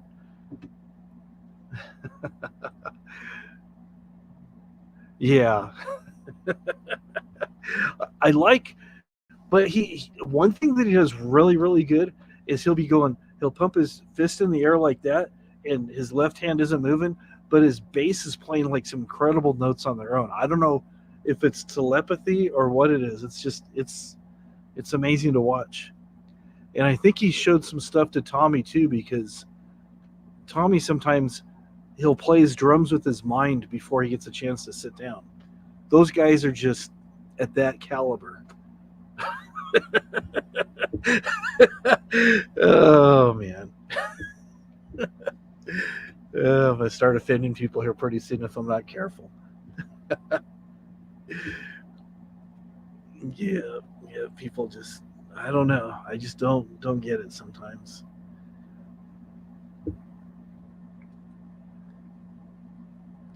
Yeah, we heard a while back Dusty was showing the US Festival, and they were playing Helter Skelter, and the sound was terrible.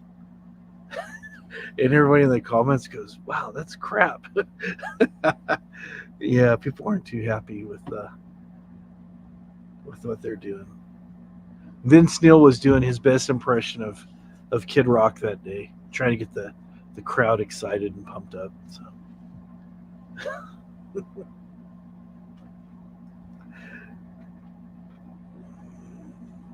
So yeah, that's what was going on there.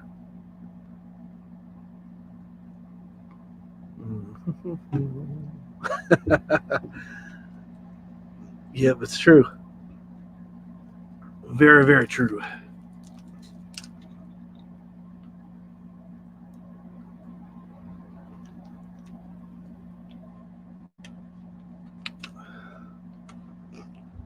Alrighty. Hello, Lindsay Diane. It's good to see you. It's been a little while since you've been around. It's probably been a little while since I've streamed too, so between the two, that's probably why we haven't seen you. But it's good seeing you. It's always good to see you. What else do we have here? Oh, I had another Foo Fighters. Now I can't help myself. Foo Fighters. Color and the Shape. It's probably the better one. Yeah, I didn't want to say the name, but yeah. Sadly, he's one of many. Back in the day, yeah, he could do it. He could really hit those notes and drive the girls crazy, but now it's just, I don't know. It's like watching somebody's dad do karaoke.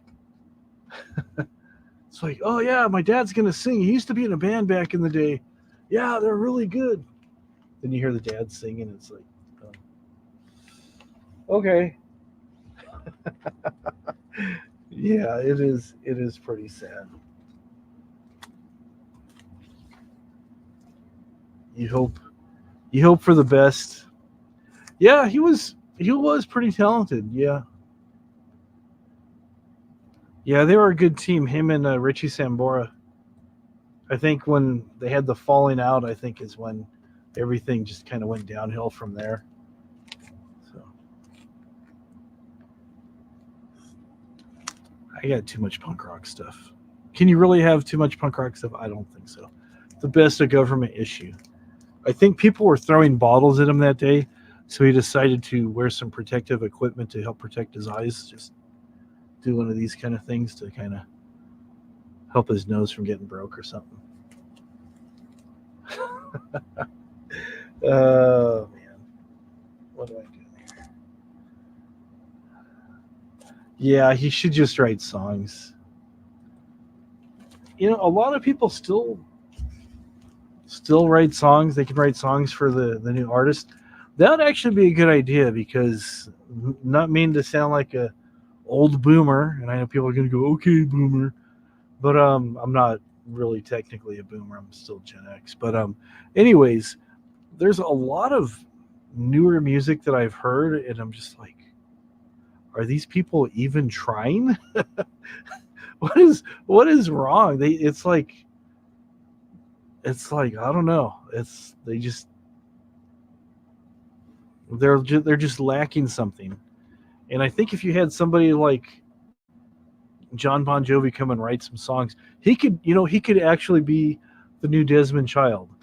If you think about it. And if you don't know who Desmond Child is, that was a pretty famous ghostwriter. He wrote a lot of songs for people in the 70s, 80s, and even into the 90s quite a bit and stuff. And some of the bigger hits that Kiss, Bon Jovi, and some of the other ones, some of their bigger hits, he had a hand in writing. So yeah, John Bon Jovi, he could still be doing something like that, be writing music. Desmond Child, you never heard of Desmond Child? I haven't been educating you very well, I guess. No, but he was a guy that he was like a producer, and then he was also writing music and different things and stuff. Yeah, he was. Let's see here. He's been working with Katy Perry and stuff too. Let's look at a list of songs. Wikipedia is not for sale. Okay. All right, check this out. Yeah, songs have no melody, no choruses, no stories. That's the thing I probably miss the most about music is it doesn't take you anywhere, it doesn't move you. It barely entertains you, but there's no story, there's no substance, You're an old boomer, you capitalize it. There you go. I appreciate you for doing that, You don't need to be ashamed. But this Desmond Child guy, check this out. Let me make this bigger so you can actually see it. This is a list of songs written by Mr. Child. But look at this. Aerosmith, Heart's Done Time, Dude Looks Like a Lady, Angel, What It Takes, Flesh, Crazy, Hold My Soul, Ain't That a Bitch. And then he wrote some Just a Woman for this other person. David Archuleta, Clay Aiken. All right, I got your time. Sebastian Bach, Jimmy Barnes, Robin Beck, Petra Berger, don't know who that is. Biff Naked, I've heard of them. Black Hawk, Michael Bolton. Look at all these songs he wrote for Michael Bolton. Bon Jovi, here we go. You give love a bad name, living on a prayer, without love, I'd die for you, bad medicine, born to be my baby, blood on blood, wild as the wind, keep the faith, I'll sleep when I'm dead, something for the pain, this ain't a love song, hearts breaking even, diamond ring, the distance, misunderstood, all about loving you, hook me up, bells of freedom, dirty little secret, you want to make a memory, let's make it, baby, broken promised land, fast cars, learn to love, army of one. What is that, like 35? Bonfire, Cher, he wrote a bunch of songs for Cher, Chicago, he wrote a bunch with Alice Cooper, Miranda Cosgrove, Dream Theater, Hillary and Haley Duff, Ace Frehley, Selena Gomez, Hall & Oates, Hanson, In Excess, wrote a lot with Joan Jett, Jonas Brothers, Kiss. Look at all these songs he wrote with Kiss. Not quite as many as he did with Bon Jovi, but quite a few. There's a lot of songs. Ricky Martin, he wrote a bunch of songs with him. Meatloaf, Rat, Kane Roberts, Roxette, Jennifer Rush, Scorpions, Shakira, Paul Stanley, Barbara Streisand, Tokyo Hotel, Bonnie Tyler. You get the idea. He's written a bunch of stuff. So he's the guy in the pick.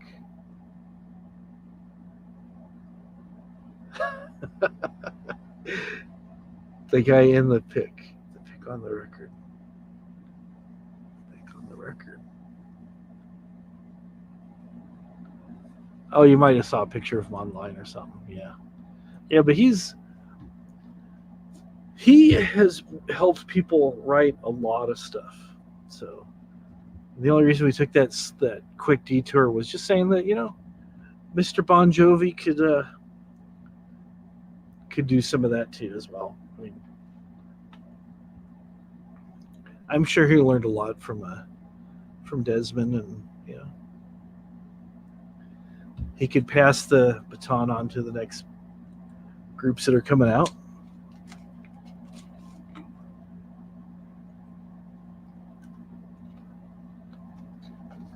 So she says, I know who that is. I know who that is.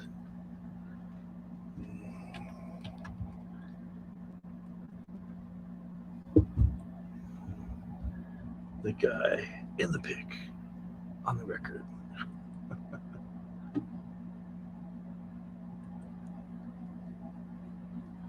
There you go.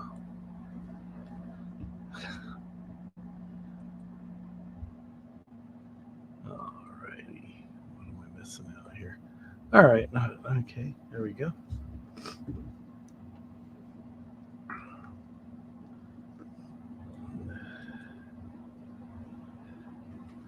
Desmond Child in the marketplace.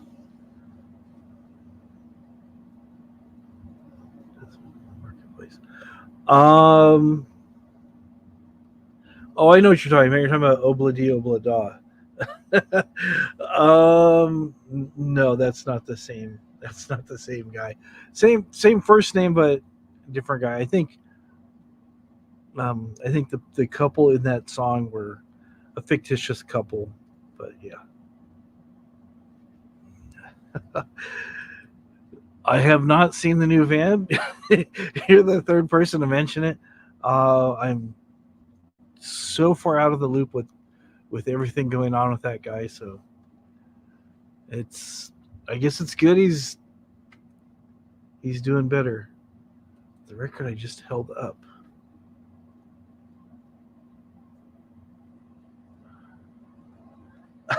I honestly don't remember which record I held up.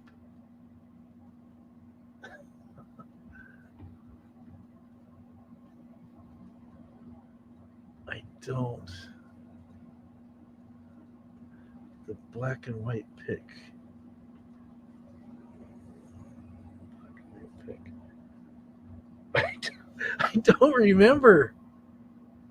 I've been showing quite a few records. Was it the Knack? I don't think he was involved with the Knack. I don't know.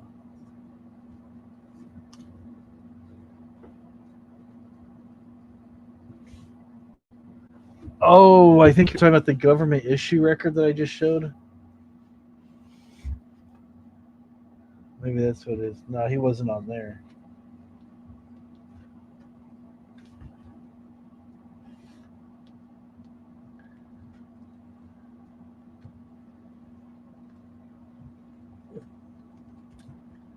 Let's see what I did with that.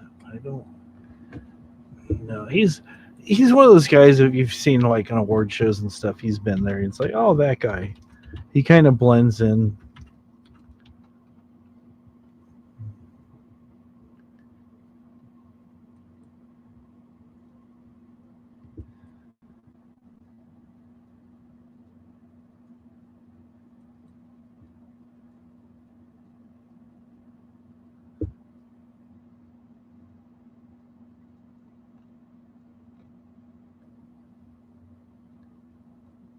He's more well known for being like a producer and stuff. So this, okay, make that picture a little bit bigger. So yeah, he's the guy with the beard here, and I got John Bon Jovi, Cher, and Steve Tyler. So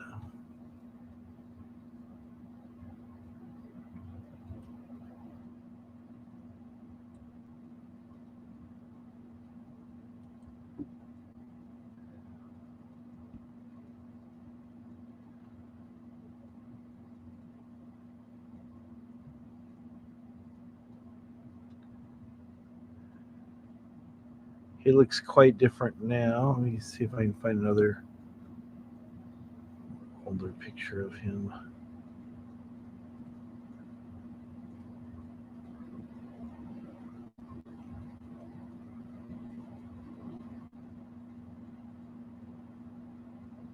Oh, well.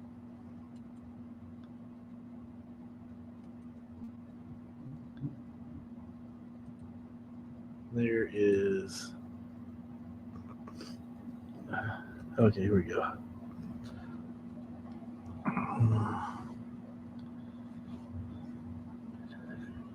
Until 1996. Wow. Yeah, I remember hearing the Knack. I know that had been out for a little bit. Let's say probably late 82, early 83. Maybe even a little bit before that. Because I think that album came out 1980, I think. 80, 82. I don't remember when it came out.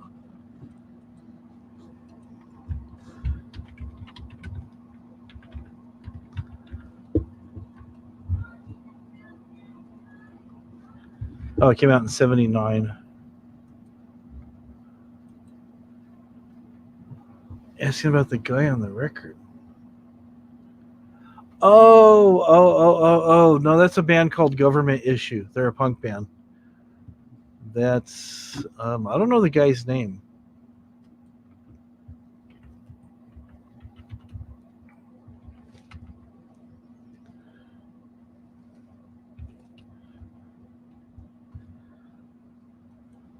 Let me look here.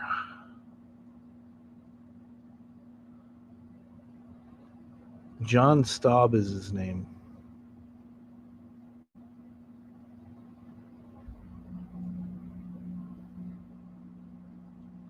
His name is John Schroeder, but he changed it to John Staub. Because he had a band called The Stab. And then they changed it to Government Issue.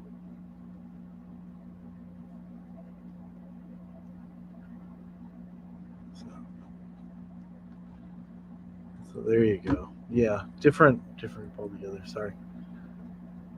I could have sworn they were on MTV. They might have been on MTV.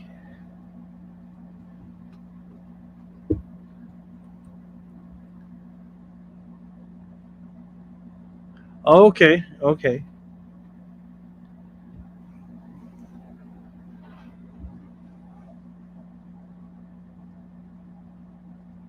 Yeah, I'm trying to remember when I first heard them, but yeah, it's at the same time.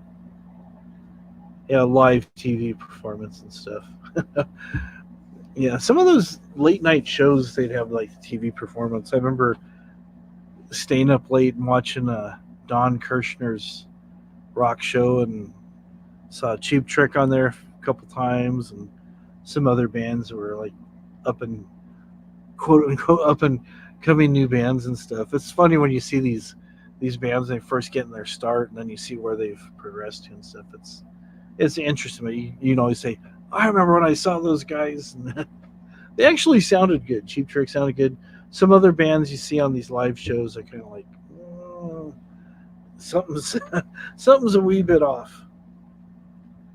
But yeah. Ask about the guy on the record.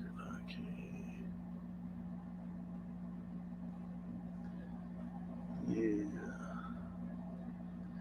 Yeah, we had a couple of really good AM stations that were always playing the newest stuff, the most current, at the time was like new wave and stuff. And some people would call it punk now, but it wasn't really extreme punk, I guess you'd say. Is more like pop punk kind of stuff. A Midnight Special, yeah. Got that a few times too. And then later you had MTV. We didn't have cable. We had like the subscription boxes on the TV and stuff. And sometimes you could get the thing to unscramble for a little bit and catch a couple of videos. And there was UHF channels that were showing music videos competing with the MTV, but just not, the quality wasn't as good. He had the same music videos. Music videos are good, but usually the VJs and stuff are just kind of like not much personality. It's like, yeah, that's another song by these guys, the Knack, and doing my Sharona. My Sharona is what it is. It was almost like listening to college radio back in the days. All right, that's pretty good. So I don't know if anybody's listened to much college radio. I used to listen to a local station because they're always playing more obscure stuff, and you always have the DJ who sounds like he's like past his bedtime. He's studying for his finals and everything else, and he's committed himself to do this radio program, and he's like, yeah, you're listening to KSPC. Bob Welch. Okay, did not know that. Okay, interesting. Very, very interesting.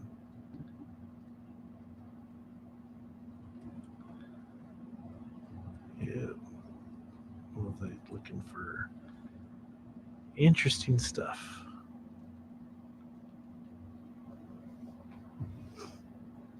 Yeah, there used to be a lot of late night programs like that, and sometimes you'd have to sit through an infomercial to wait for the program to start, depending on how the scheduling was. Really, who was paying more money for the slots? The premium slots were usually taken up by like the infomercials. Do you have crow's feet? Let me give you this mask that has all these little electrodes in here that'll help you. Or there's this special cream, and you hear how this guy who's a doctor and he went scuba diving off the coast of Madagascar, and he discovered this rare oyster that secretes this oil that's good for wrinkles, but it also helps you regrow your hair and stuff like that. Yep. Mrs. Hofrager remembers Don Kirshner's rock concerts, but it was more like, this is Dan Kirshner.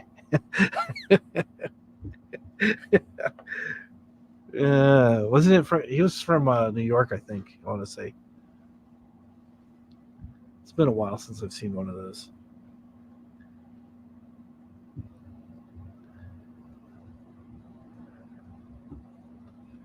But I remember they tried to make it kind of, had a similar feel to like Top of the Pops and stuff, but it is what it was, It's good stuff. Now we just have reality TV. Bring back the video shows and get rid of the reality TV. There you go. Okay, Night Flight. I had heard of Night Flight before, yeah. They showed some music videos.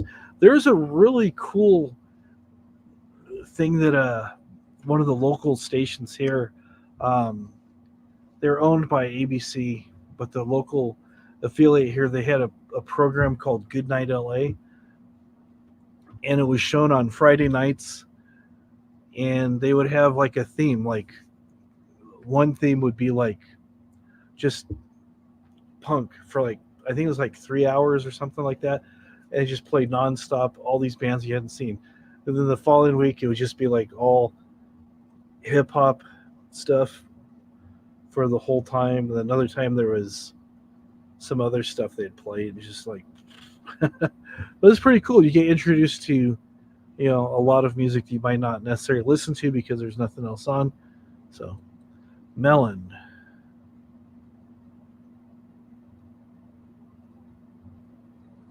Blind Melon? No, I don't know. Oh, you're talking about the stuff that's good for your skin. Yeah, the what's her name? Cindy Crawford. Here's Cindy Crawford. She's 75, but she still looks like she's in her 30s because she eats this wasaba melon or whatever it is every single day, 3 times a day. And then she comes on there. I thought Dr. And he has some really long, exotic sounding names, so they just usually use an initial. Dr. H told me to do whatever, whatever. And I thought he was silly, but I was willing to give it a try. And I tried it and I've stuck with it ever since. So there you go. Yeah, Night Flight was good. Yeah, the melon, yeah. Yeah, I think I've watched too much late night TV. It's like, yeah. Yeah, everything from people selling the age creams and stuff. That's another thing too. I noticed, like, if I'm flipping through the channels when I can't sleep, if I'm up late and something, you see this thing, like this one thing they had for, it's like some airbrush thing for putting on makeup, and it covers the wrinkles, and you're using so much less makeup, so you're saving money, and it's making you look 30, 40, 50 years younger and all this stuff. If you see those commercials and you watch carefully, you'll notice that the lighting changes a little bit. So they'll have the person under like really harsh lighting, and you see every nook and cranny in their face. And then after they use this stuff, they have them sitting in a certain position, and their face is like almost illuminated. But it's like through a bunch of soft filtering and stuff, and it looks, their skin looks flawless, and it's amazing what they do with the camera tricks and lighting and stuff. Yep.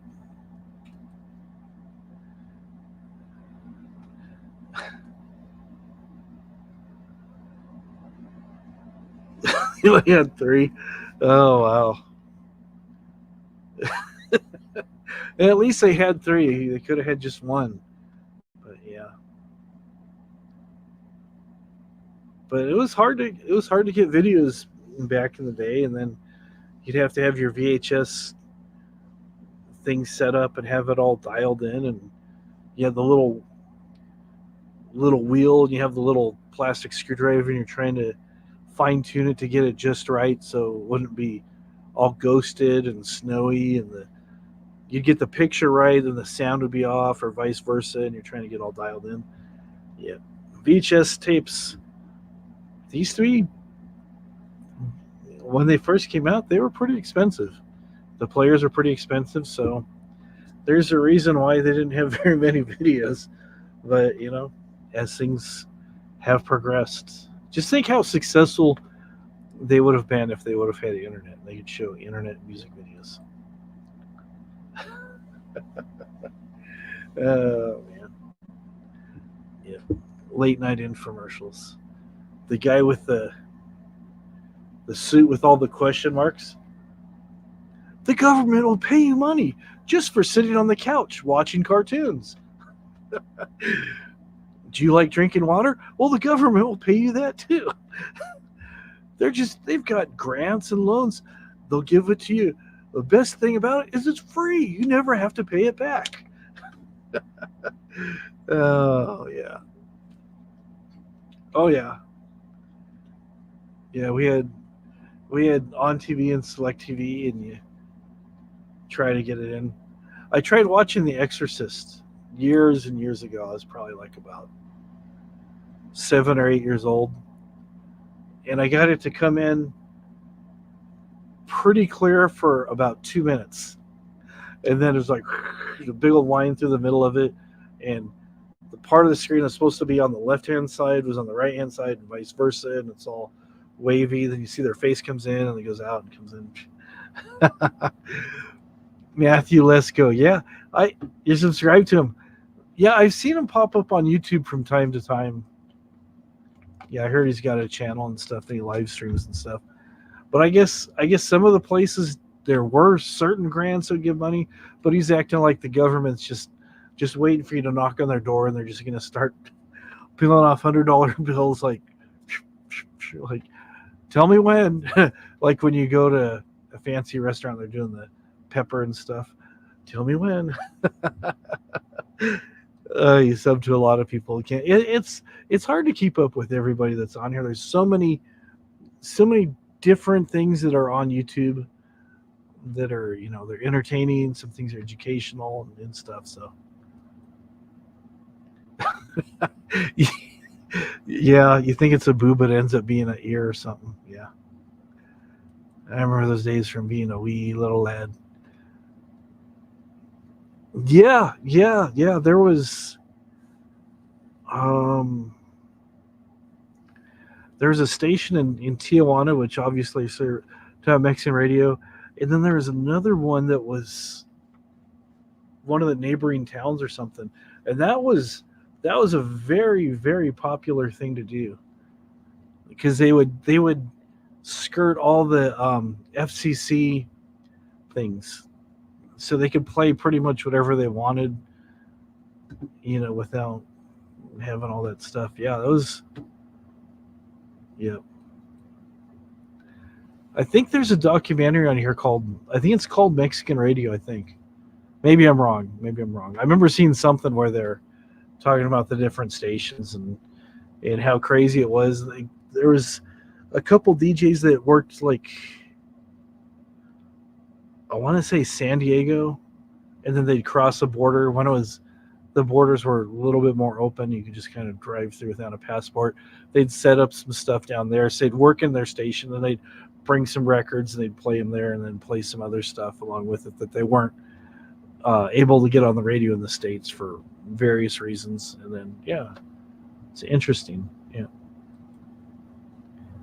AM radio is amazing. WOW out of Chicago. Yeah, there's a lot of stations. That's a thing. AM, without getting too technical, AM radio waves are able to travel farther, but they're prone to interference from different things. Whereas FM FM waves are stronger, but they don't have the same band. I forget what the technology or the terminology. One is bandwidth, the other one is modulation. Frequency modulation and amplitude modulation, I think, is what AM and FM stand for. But the FM, you could get it like pretty far. I remember living in California, listening to stations in other states and stuff, and I'm like, is it okay to be doing this?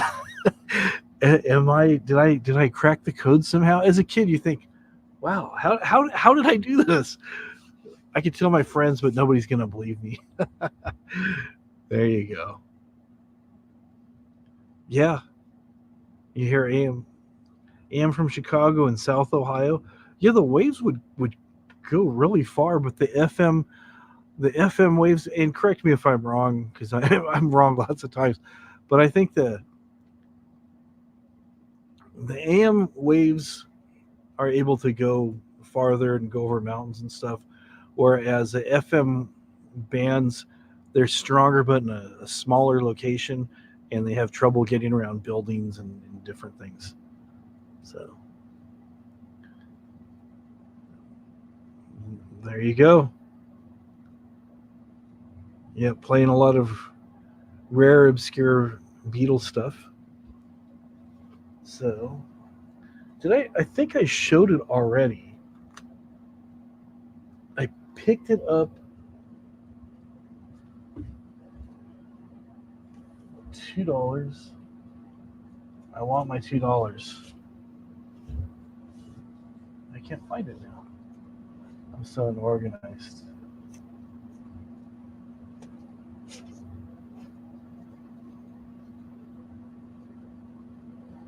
But I picked up a copy of Abbey Road for $1.99. There is some ring wear, very slight ring wear on the thing, but I got it. Like I said, I got it for $2. It said there was an issue with skipping. I ran it through my cleaner. It sounds perfect. I showed it on James's live stream, and somebody in the side chat says that right there is the first U.S. release from 1969 of Abbey Road. I go, wow, cool. All right. Keep knocking my phone over. So what have I missed? Beatles. No Corey Feldman. If I did, I'd send him your way, but unfortunately, I don't. If I do find one, I'll try to remember to send it your way. Okay, there we go. That's why you lose FM in a tunnel. Okay, AM can go through objects as well.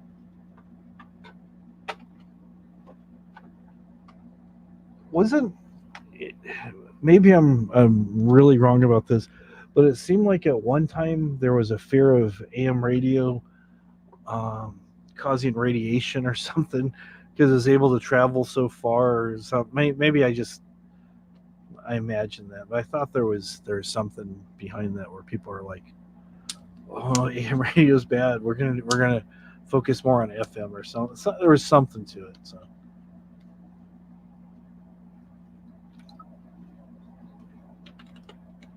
Yeah, I wish I could find that now.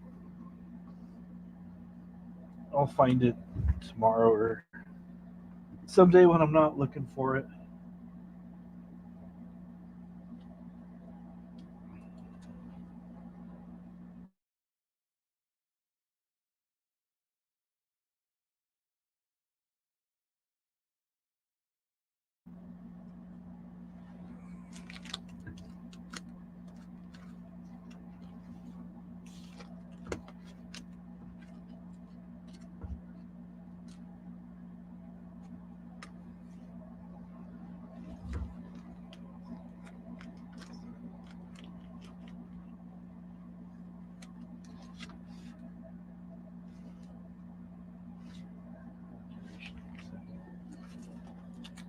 I can't find it now.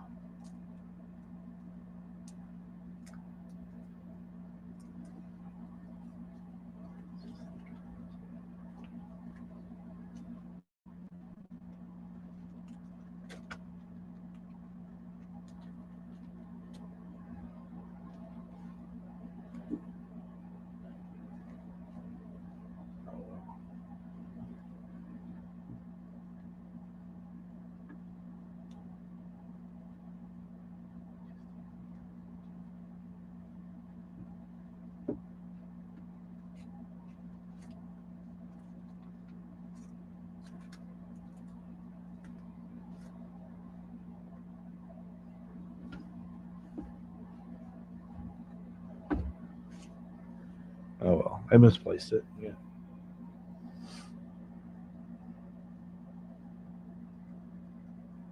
Has a misaligned. Oh, okay. I'll have to look for that. Because somebody said, "Oh yeah, it's the one from '69." Because it was like a AM or AS 303 or something. There's no date on the back of the record. Someone doesn't want me to look for the back of the record and see what year it came out. What release is that? I go, I don't know. All I know is I got it real cheap and I cleaned it up and it plays real good. Just that's all that matters to me. It plays good. So. Oh, really? Is that the one where he says Her Majesty's a really swell girl or something, or really something wonderful gal or something? I kind of remember hearing that song.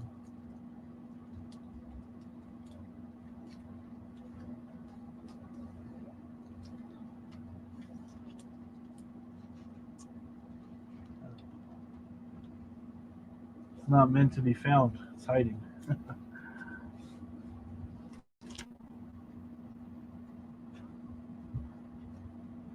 It is hiding. It is hiding.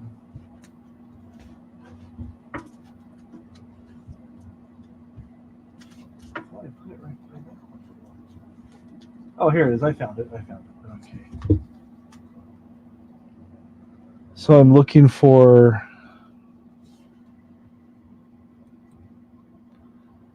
a misaligned apple on the back cover.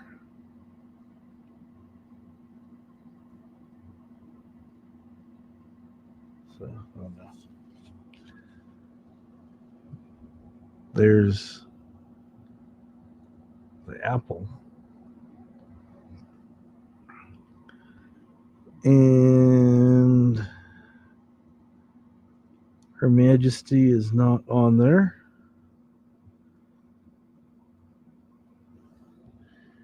And the only marking I see on here is that one there where it says Apple SO focus.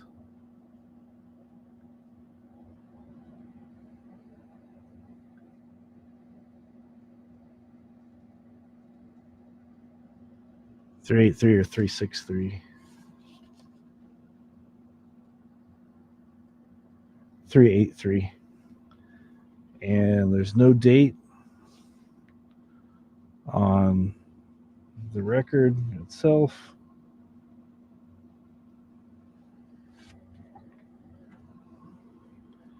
And it was, like I said, it was $2. And I was kind of worried because I don't know if you can see it very well. Right. It has some really nasty scratches.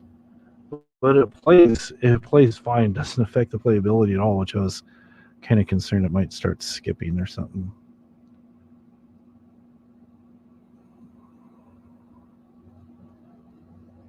Where is it? Right by the Apple here. Oh, there it is. You can see him right there. That scratch. See that big scratch right there? It plays through. It plays through fine. No problem or anything with it.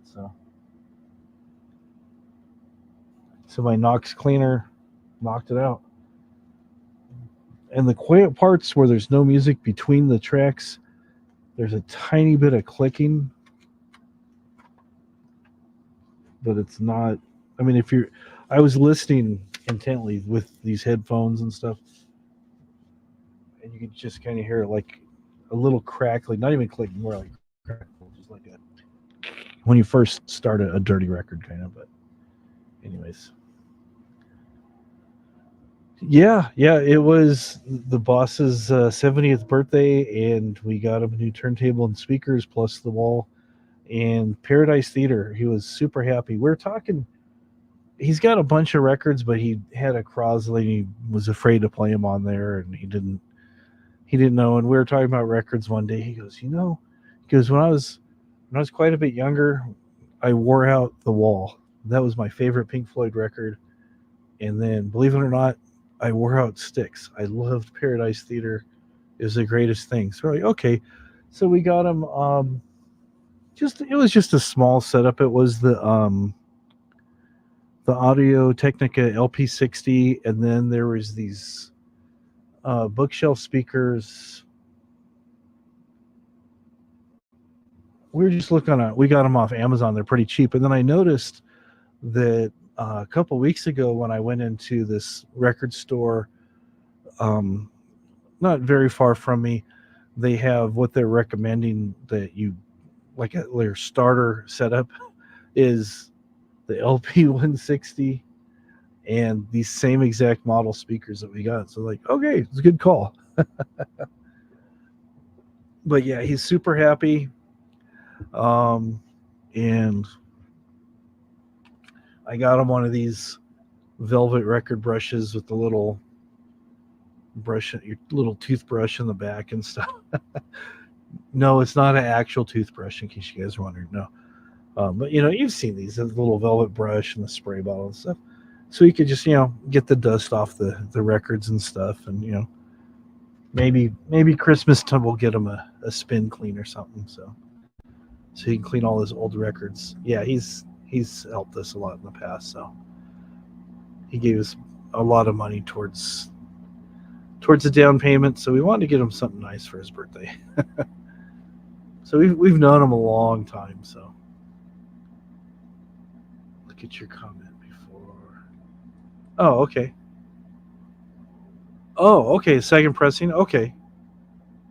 The Apple's actually farther. Okay. It sounds good. I got it cheap. That's all that matters to me. But thank you for that. That's okay. So the Apple is a lot farther to the left. Okay. Now I know if I find somebody and they go, I think this is, first, my friend Tim says, yeah, the apple's supposed to be farther over there, so that's that's good. All right, well, thank you for that. So it's a second release, probably early 70s, maybe mid 70s.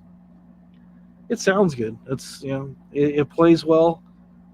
Like I said, it plays well. It was cheap. I was buying it at the same time I bought that one I showed you was the New York Dolls, and then yeah, and then I picked up this one at the same time while I was there. Robert Plant, Now and Zen. It was $2. Cleaned that one up. Plays pretty well. This one has a little bit of ring wear on it. Not bad. The front's pretty bad, but it's a pretty good soul album for Mr. Plant. So yeah, thanks for letting me know that. It's always good to be educated on things like that.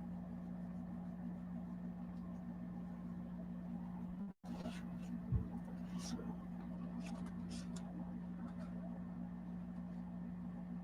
what else?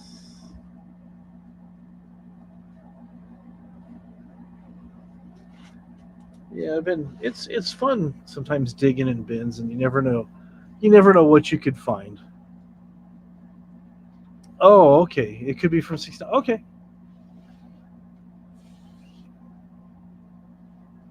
Yeah, there's no dating or anything on here. But like the guy was telling me, he said that code, the SO383, he said he went to Discogs, and that's what they said. So, all right. With the, for being a 50-year-old record, and I don't know,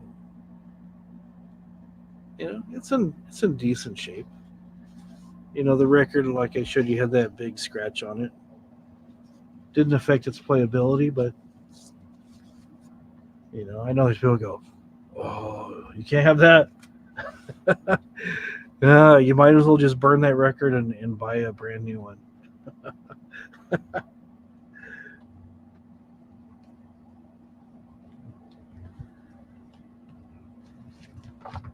Yeah, what's this? Oh yeah, Imperial Leather.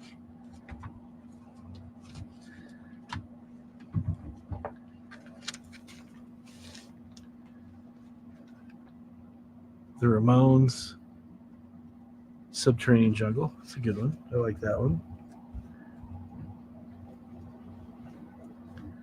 Yeah, see, with the Ramones, I feel like you're getting your money's worth because, you usually get like about 15 songs in 20 minutes. So, I mean, what more could you want? Hello, Generic Troll. Good to see you. See you around from time to time.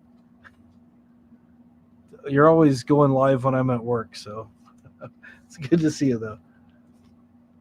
Yeah, the Snap, Crackle, and Pops are good. This I got at auction recently. Doro, 30 years. She's German. She does the metal thing. So the Day of Atonement is at hand. Okay. What's going on, Uncle Boozy?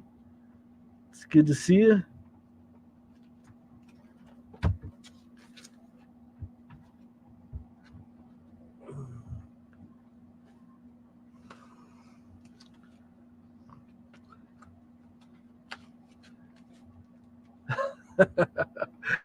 There you go. I'm always.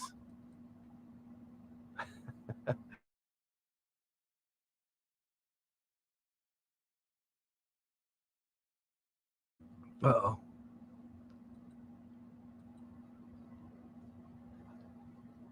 Think of you when I gaze upon the night sky. Okay. It's good to see you. It's been a while. It's been a while for a lot of people coming in here, which is always good. We always appreciate you guys. I wish there was like maybe Twitch or something. But I mean, it's just like hang out and go, hey, tonight we're going to listen to Suzi Quatro. Susie and 4 other 4-letter words, and just hang out. Kind of like what Mr. Bizarro does, if you guys know who he is. Yeah. But it'd be cool if there was like, I don't know, YouNow or something where you could just, play a couple tracks from different records and stuff. So you're about the 5th person to tell me that tonight. He's got a new van. All right. Good for him. Geraldo. There you go.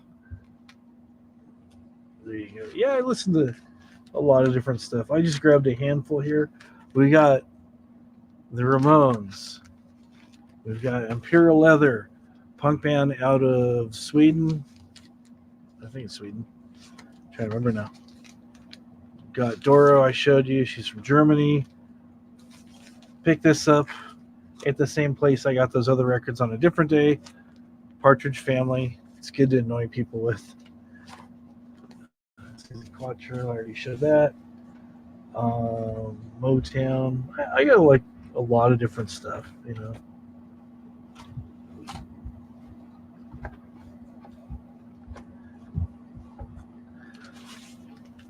And sometimes if you like something, you can usually ask, like if you're in a bind and you're just kind of looking for something that's different, you can usually ask somebody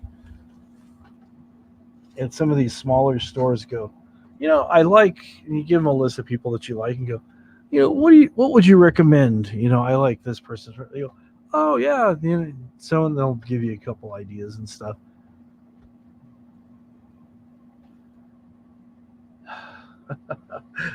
I think my stuff is like so unorganized that it would drive a lot of people crazy. It takes me a while to find stuff, but I think somebody might have gifted that to me actually, like a while back. So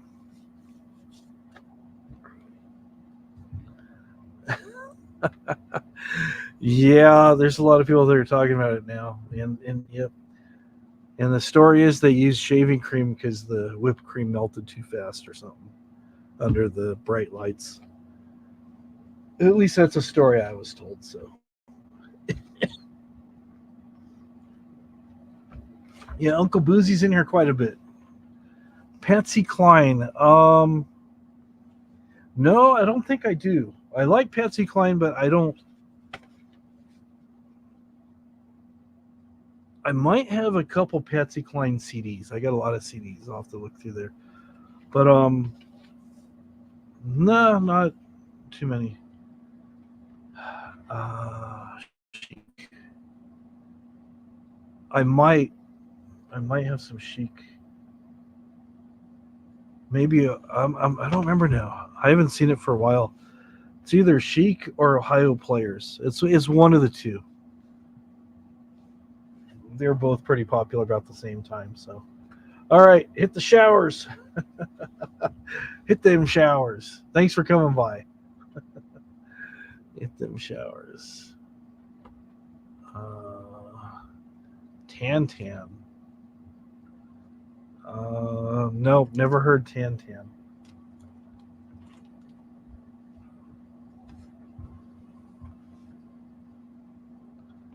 I got Bootsy. I got a couple by these guys here, the Brothers Johnson.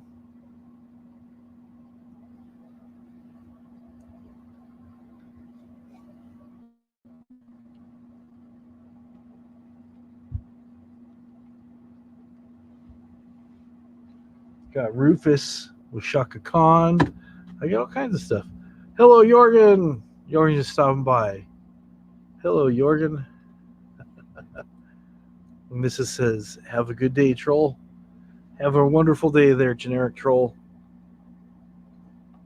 Hopefully work goes smoothly for you. And, yep.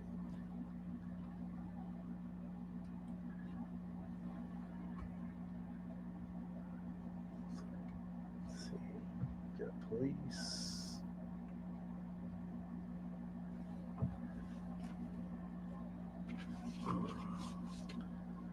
Got some police. Got these as a set. I think this was at AGK's auction for like $10 or $12. Synchronicity. Ghost in the Machine.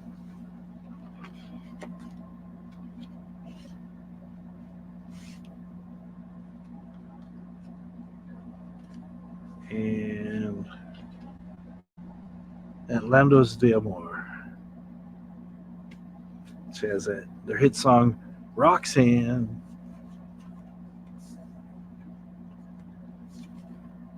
What else do I have here? Got the Muffs.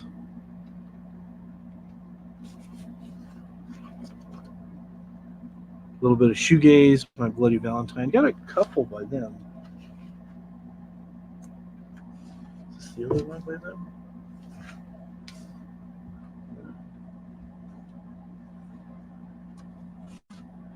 I got a mix of, like I said, I got a mix of stuff. Eddie Money, Tribute, Randy Rhoads, live stuff he did with Ozzy before he passed away.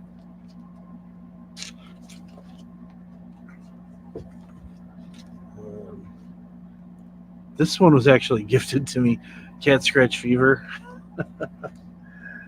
Let's see.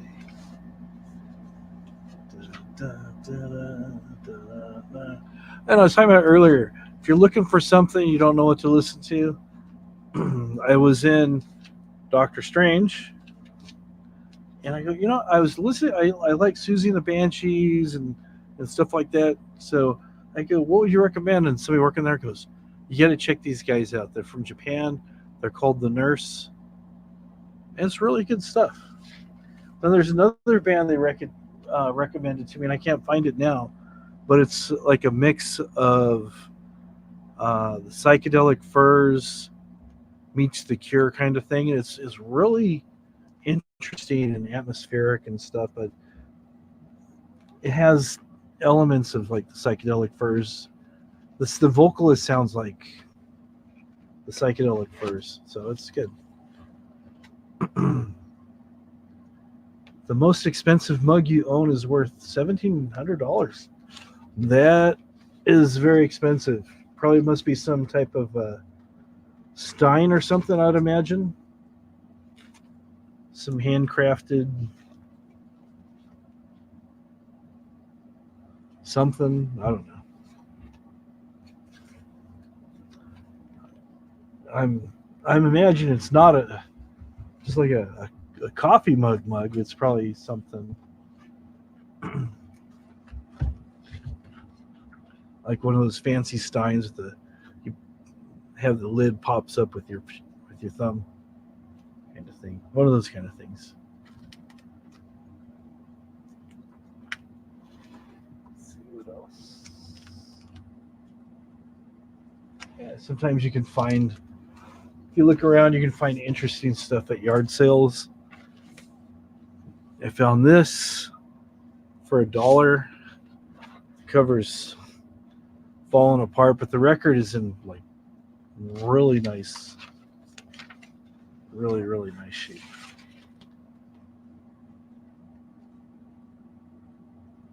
This is Moving Waves by Focus. It says their famous song Hocus Pocus. Some people might know it as the Yodeling Dutchman. The guy starts yodeling and gets higher and higher and higher and higher. And but it's a fun song. It used to be real popular in like the 80s, I think. But it's good. Yeah, just glue that's what I'm going to do. I haven't had time to glue the cover. That's all I got to do. This was another one that was recommended a while back. It has an interesting cover. These guys are actually pretty local to where I live right now. They probably about a half hour, 45 minutes away is where they play. I've seen them advertise that they play quite a bit. Nobody in the band looks like an actual bird, but they just thought it'd be cool. They're called Fantasy Lane. Pretty good. Took you 5 years to find that mug, huh? Wow.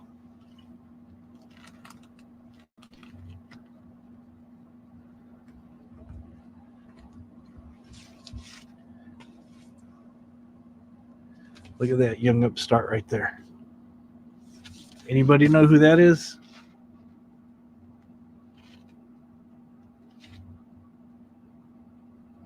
Any ideas who that might be?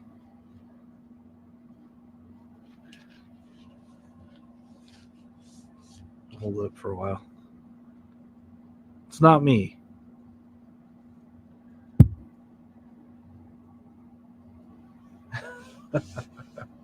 It's Billy. She's right.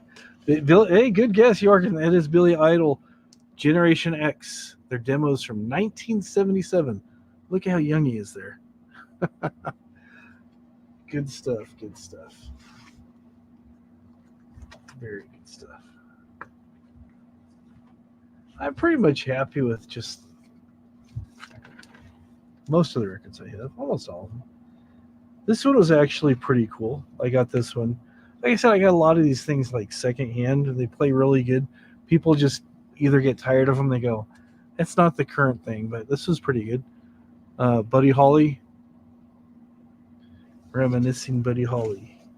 It's like basically greatest hits. And it belonged to a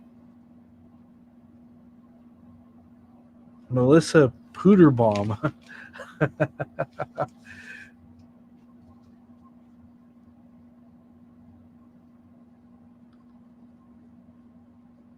Wait a minute. Can't even read that. Nelson Puderbaum. There you go. Nelson Puderbaum. Has the original Coral Records sleeve in there. Cutie. Yeah, she's always liked Billy Idol. So he's a youngin'. Best time to buy collectibles is around Christmas time. When people are desperate for money. That's true. Yeah, Billy has always had kind of a younger look to him. He's had some surgery recently, and now he just kind of resembles a grandma. But he's still out there. We'll put that in later. He's still out there killing it though on the scene. He's still touring and just doing all the things that he's done for years. He's not slowing down any, that's for sure. That is definitely for sure.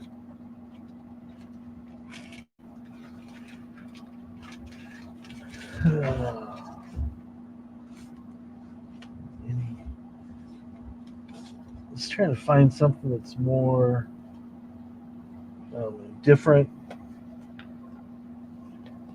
Not as common what everybody'd have, I guess.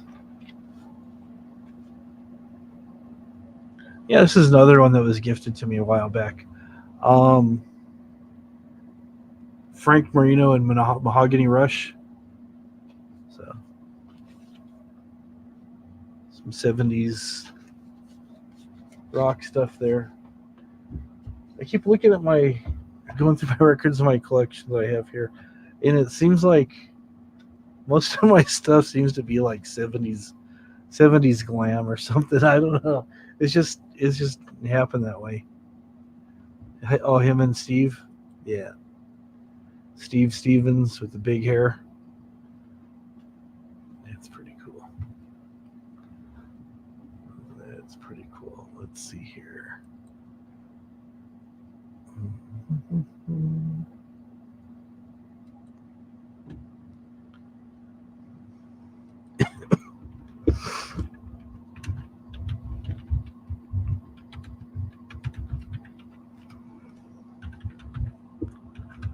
Alrighty, let's see here.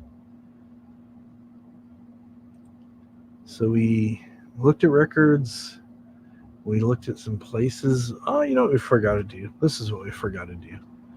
We forgot to go to Craigslist.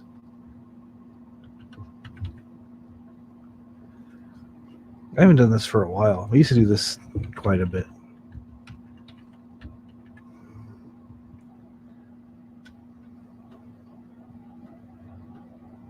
Where are we now?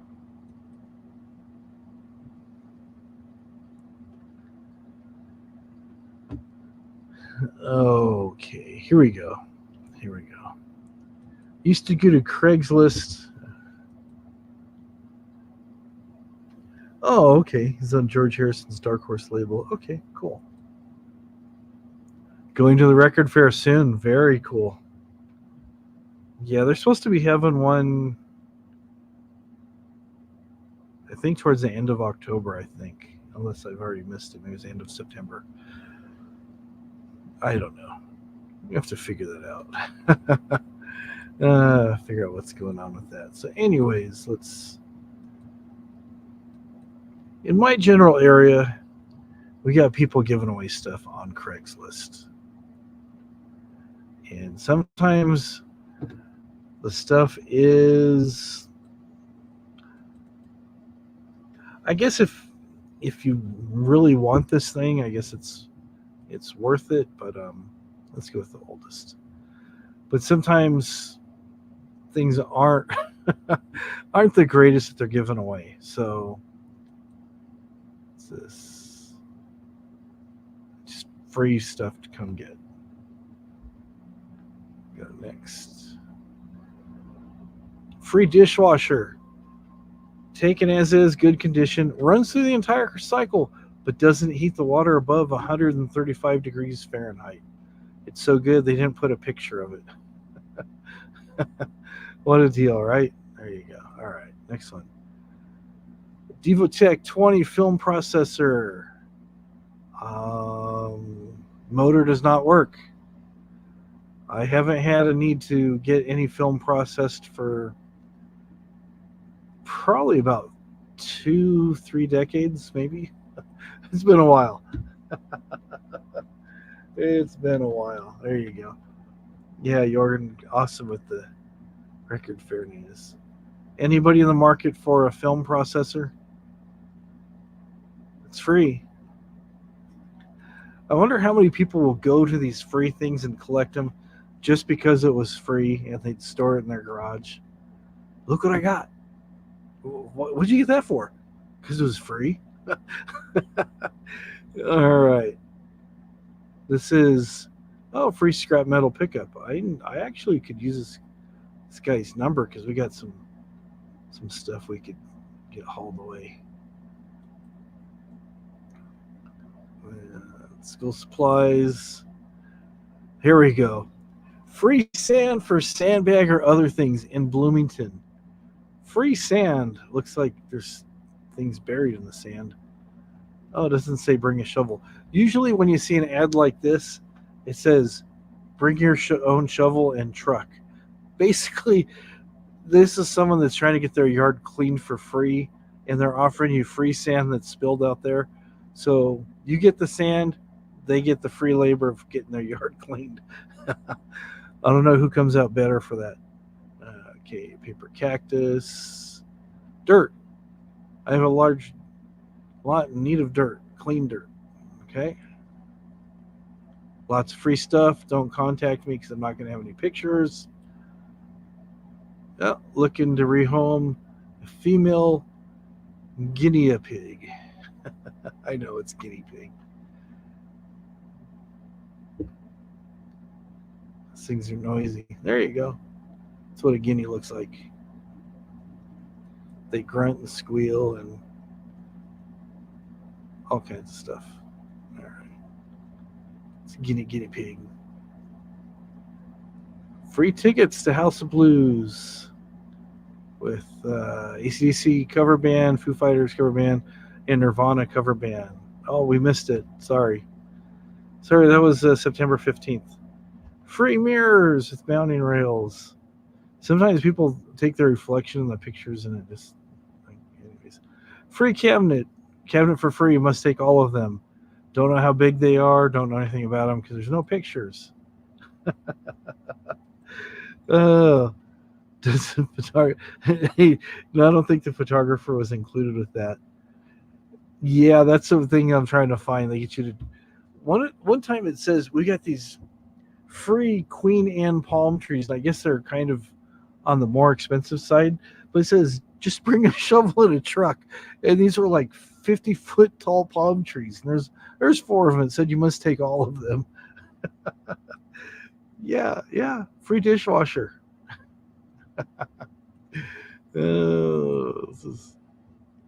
Free dirt. Now we got to connect this guy here with the free dirt to the guy who needed dirt for his yard, but there's stuff in the dirt, so we got to get rid of that stuff. Free love seat and sofa. Stationary bike. Okay, stationary bike, bar height, table, shelf, everything. Must pick up everything. Add is up. These items are still available. Must pick up everything from upstairs. They threw an extra little challenge in there. Heavy items, so bring help and or a dolly. Must go today. It seems like I've helped people move, and it's like sometimes you have to go up a bunch of flights of stairs to help them. And it's usually the heaviest items they own go on the upper story. Oh, man. It's always something. It's interesting couch. Oh, looks like the cat got to it. Meow. Okay, next.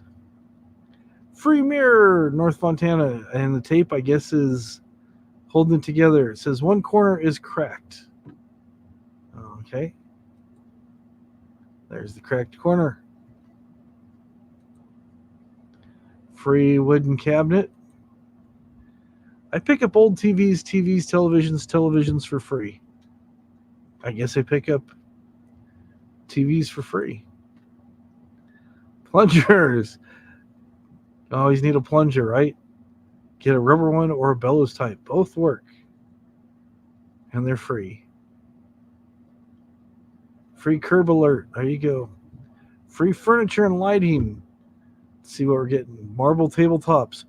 Broken glass table. Perfect for reselling. Dishwasher. Broken, but might be fixable. Must take everything in one load. Especially the 400-pound marble tabletops. Wow. Wow. That's true. It says I must give stuff away, but just to get a little bit more entertainment for myself, I put everything upstairs and they have to pick it all up from there. Yes. It's true. Yep, she enjoys it. She's laughing. Oh, man. Yeah, it's a whole lot of stuff. German Shepherds. They're free. So you get a free dog. Large dresser. It's missing the... Oh, there we go. Good news. Contact only to arrange pickup. Missing drawer has been located. All right. A drawer that's missing from the picture. The authorities have been contacted, and after a thorough search and questioning of certain individuals, the missing drawer has been located. A free Sussex rooster. There you go.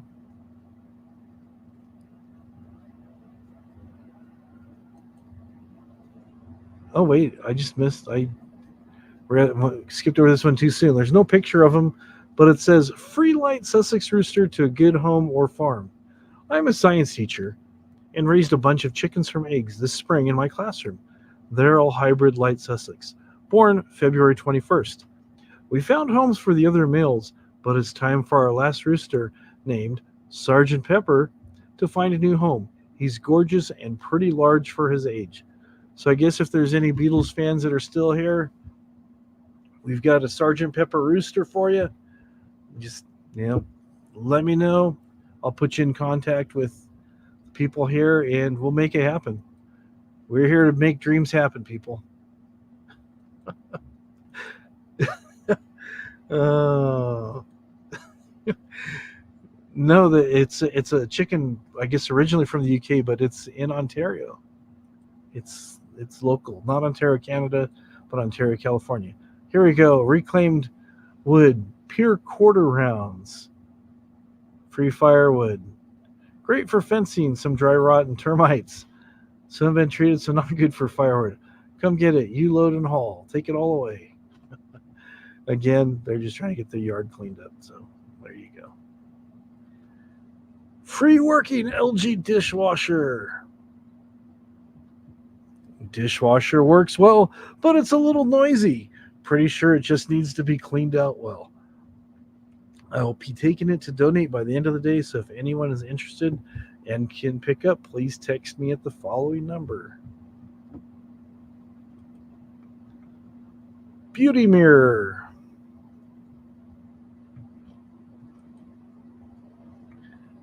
Ooh, fancy hats. Renaissance hats. 2 Renaissance hats. In perfect condition, both velvet. See pics for details.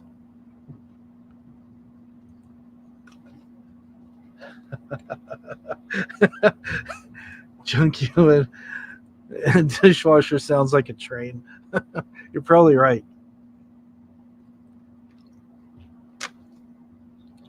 Usually, if they say it makes some noise, it makes a lot of noise. It makes a whole lot of noise. Okay, no takers on the Renaissance hats.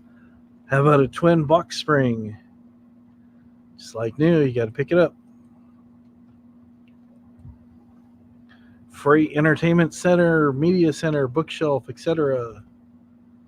Ceiling fan, some assembly required.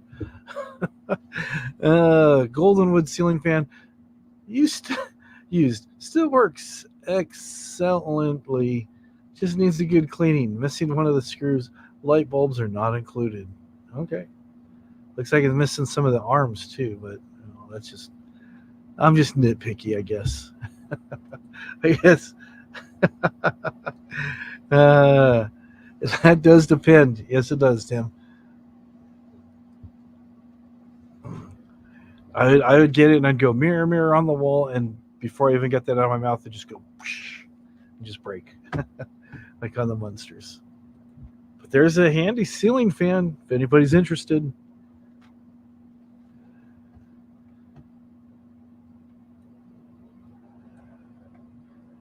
All right. You always wondered where you can get wood crates, planks, pallets, panels for your project firewood. We got it right here.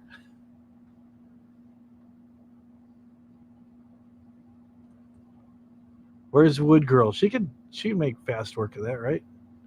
She could make something out of that stuff. Free place to dump clean dirt.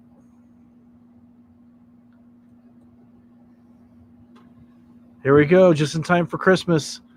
Free Christmas toys, purses, jewelry, DVDs, etc. And they got a big giant sign saying free.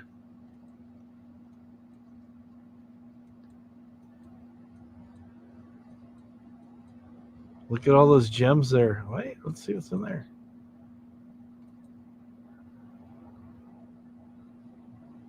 Some VHS tapes. They were selling them 2 for $1. Now they're just giving them away. Is there anything? Oh, I hate when it does that. There we go.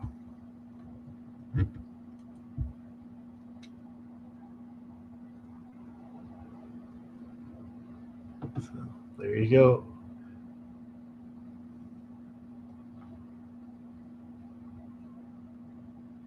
All right. Make that smaller. There we go.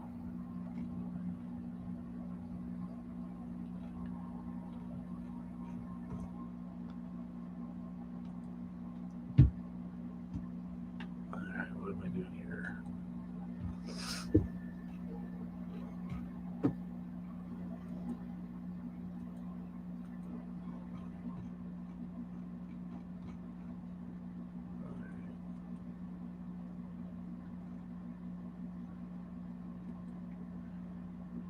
Here we go. Free River Rock.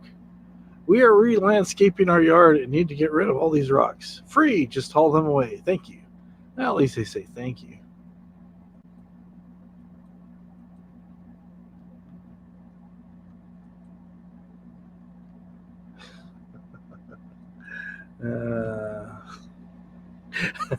Yeah, that would be funny. Take the free sign.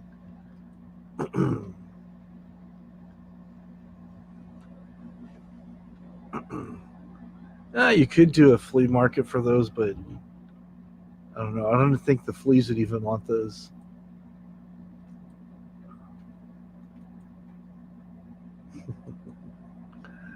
There you go. River Rock.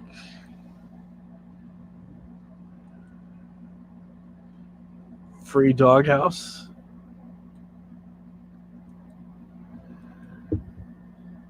Let's see. Free hot tub. Those things are always. It's a nice place to breed mosquitoes. Yeah.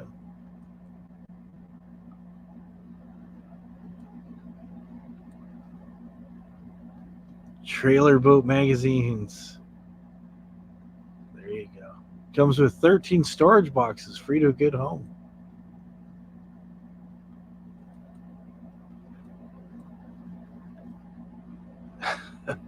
Epoxy floor paint. Never have enough of that.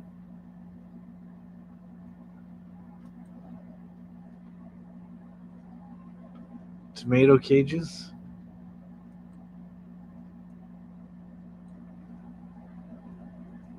Free cages made from old pallets.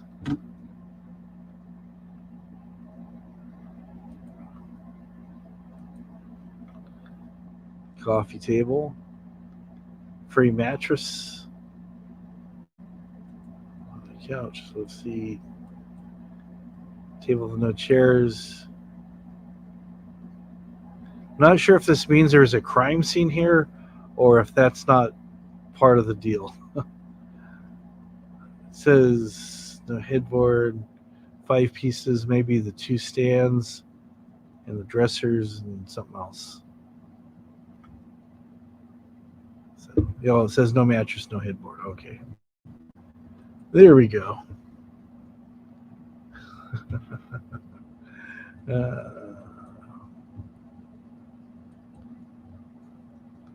Large shelves.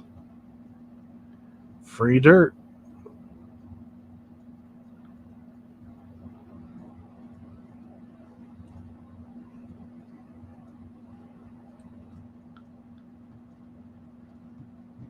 All right. Free scrap metal. Free dresser. Oh, there you go. Pepper tree wood. Take a little or take it all. Again, someone just trying to get their yard cleaned up.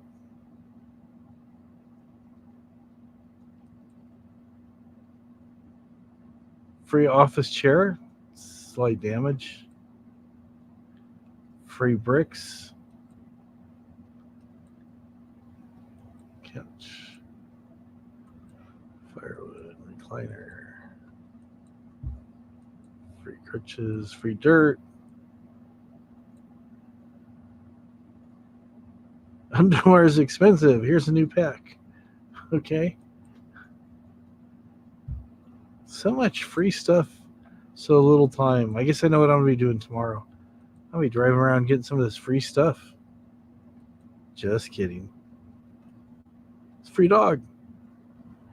28 free chairs. Now that's a deal you can't pass up. Don't know what you do with 28 free chairs, but they're free. That's all that matters. Laser printer. Small trampoline.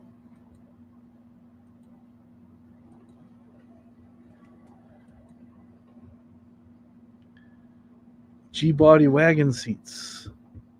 All right.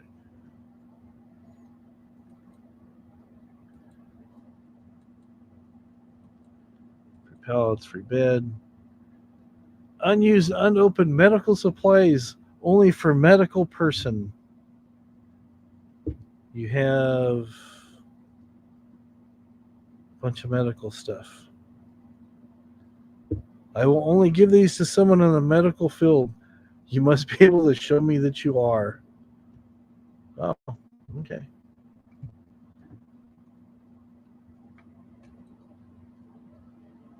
I think I've seen this in that Reanimator movie or something, or maybe Soylent Green. It's like, I don't think these things are supposed to be green like that. But again, they are free.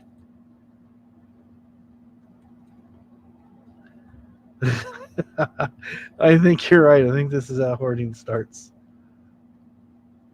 You like that chicken coop?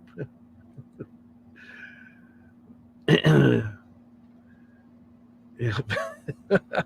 It is often the police say you can give away everything in the room except the part where the murdered victim was laying. Yeah, it's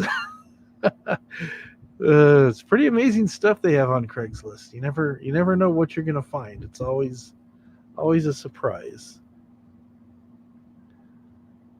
Here's metal bikes, scooters, and metal ladders.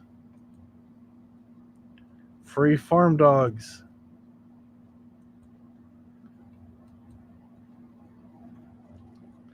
More free wood and logs. A lot of firewood. Some is not pictured. Also a fallen tree that can be cut into firewood. All free and where it's located. Come get it.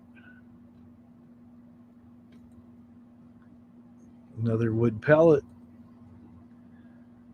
Patio umbrella. Trampoline. Children. A desk with a working plug. Absolutely free. Patio umbrella damaged. But again, it's free. It is free.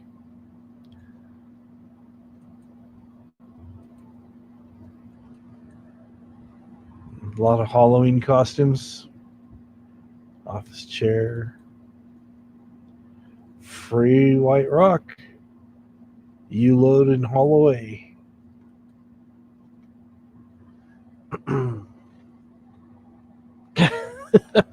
Like, what is going on there? Oh, here we go. It's a 24-inch monitor. Let's blow this up here for a second. I'm trying to tell if it's on the tile. It looks, yeah, it is upside down, like I thought. Well, it says Dell here. I thought it was attached to the ceiling, but you see the pictures and the orientation stuff. I have a Dell ST 2410B 24-inch monitor that immediately shuts down when it's connected to a computer or not. When it is, the computer screen's wallpaper is visible. When it's disconnected, the little blue box shows up, but either way, the monitor shuts down in less than a second. A search on Google has revealed that many others have experienced this issue, and Dell replied to them saying it's a hardware issue. If there's someone out there who wishes to pick this up and work on it at home, please contact me. So you get a free monitor even though it's broke. And it's upside down. Maybe that's why it's not working, because they hung it upside down.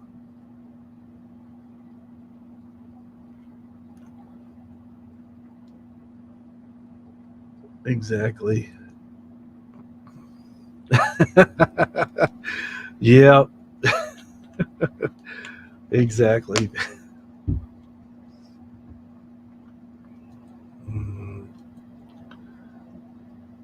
Sometimes the stuff's kind of, yeah, just like whatever.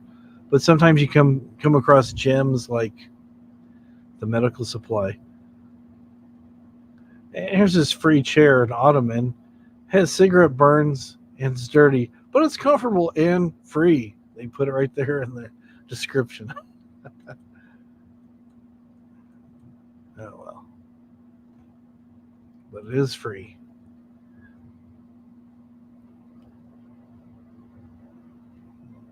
Plasma monitor. So you monitor your plasma. More free pallets, more firewood, free haircuts. Need a model for a job interview at a Sports Clips in Temecula, completely free. Sometime Friday or Saturday. I've been licensed 11 years. You're in good hands. Billy Goat Bag.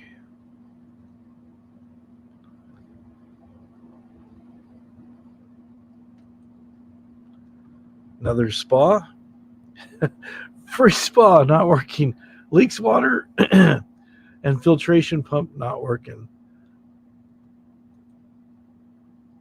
But it's always a good place to raise mosquitoes.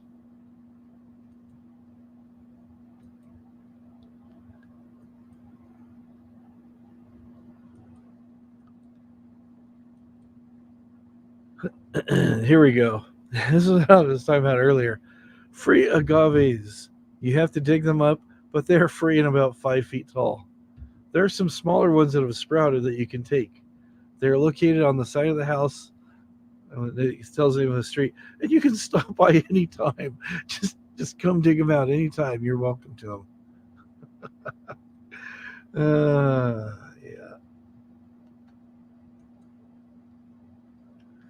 You must make your haircut like the picture. Yep. There you go. Cactuses. Just got to dig them out. And they're yours. That's quite a few of them, actually.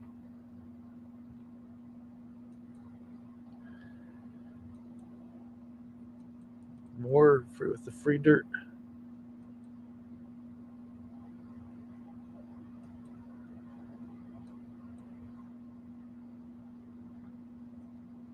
Scrap metal for free, non-working microwave. All right.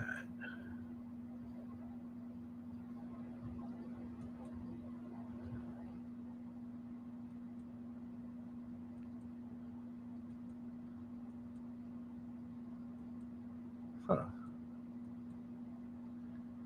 There you go. All yourself. Large round stones.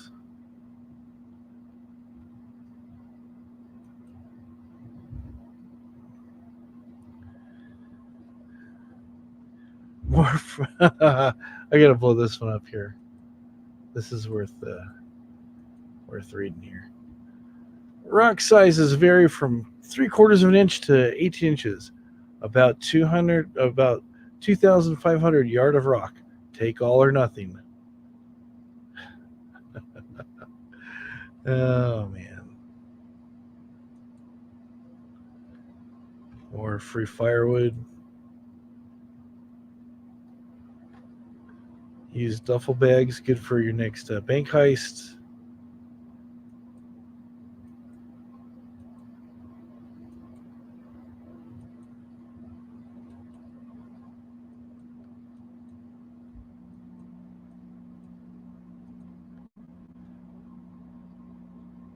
Alrighty.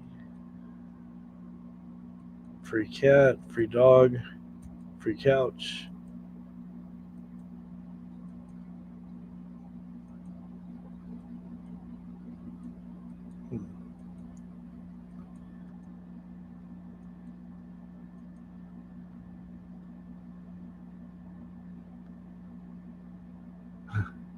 We don't need this copier after going permanently remote. It's free.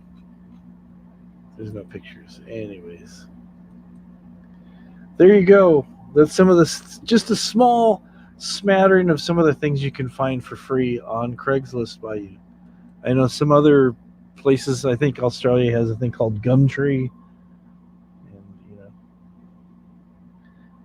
get all kinds of interesting stuff. When the bar is closed at 3 a.m., I'm going to go. There you go. You can make your own. Just what kind of drinker I am. It's, what is it? Vodka, tequila, something they get from the agave. I forget what it is. But you just dig it up and make your own. Yeah, that's actually smart to get free labor. People are just happy to get it, and it's like when they're like almost done putting the last couple shovelfuls of rock into the back of their truck, they're like, wait a minute. Oh, there you go. Yep. Yep, the Rolling Stones' greatest hits. Exactly. Take them all. Take them all, boys. That is good stuff. Does anybody see anything that they really needed to have? The heavy exercise equipment from upstairs, Jorgen was happy with that. Mrs. Frog liked the junky wood dishwasher that sounded like a train. And I think she was looking at the chicken coop, I think.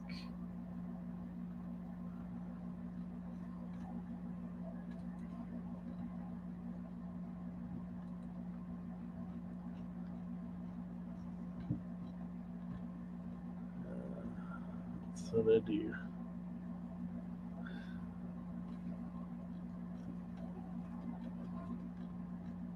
Free chickens. Free chickens, chicken coop. Get the chicken coop and the chicken poop all at once. Yep. You need these cactuses. Come dig them up. They're yours absolutely free. Absolutely free. Yeah, that's true. Yeah, Napoleon Dynamite, if you guys haven't seen that, where they do a bunch of work for this guy moving some chickens from one big hen house to the other one, and the guy, when they're all done, they've worked all day and stuff. You go, I seem to have forgot my checkbook. You boys don't mind if I pay y'all in change, do you? Uh-oh. There you go. That'll score some points with the neighbors.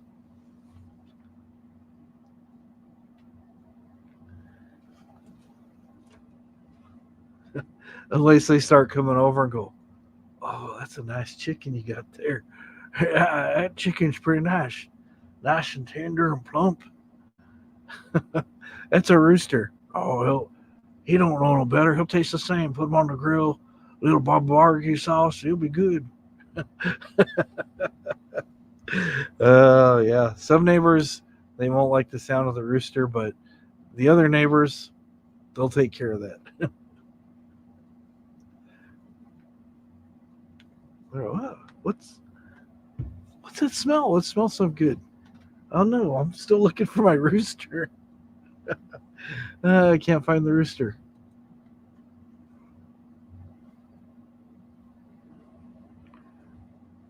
Yep, the rooster's gone.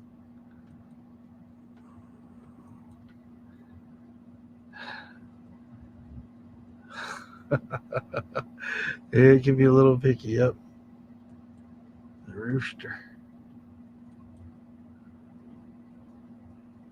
There you go. Yeah, yeah. The best thing to do with free roosters like that is you give them a little nice soft bed to lay down on, usually like a nice bed of rice, and then you get some cream of mushroom soup to use as a blanket so they don't get cold. And then you put them in the oven so they stay nice and warm. Just kidding. Someone's going to go, that's mean, that's terrible. No, that's how you make chicken casserole. Oh, man, it's getting so late here. All right, have a good time. Have a good time at the record fair.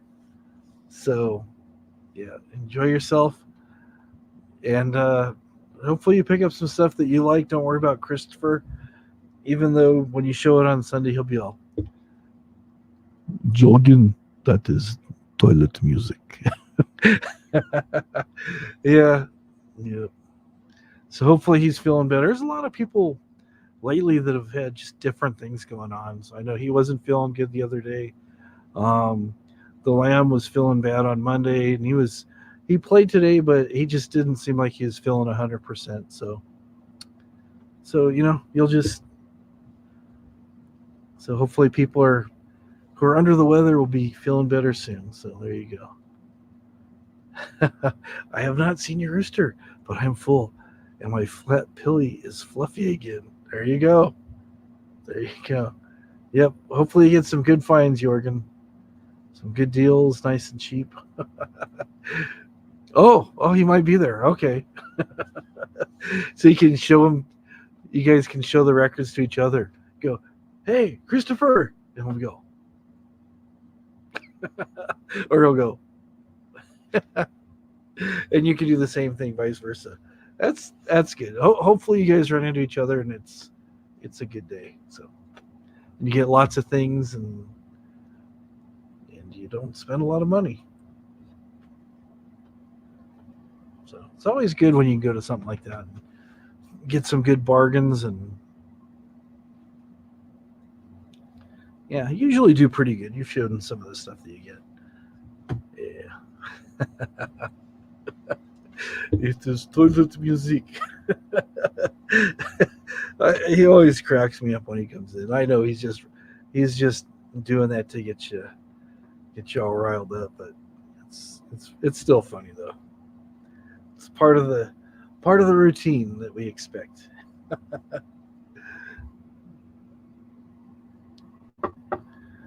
I think I'm gonna stand for a little bit. That thing's been sitting on this wooden stool for past almost 3.5 hours. Yep. No record shows here before the pandemic. Okay, well maybe they'll start doing those again, and you never know.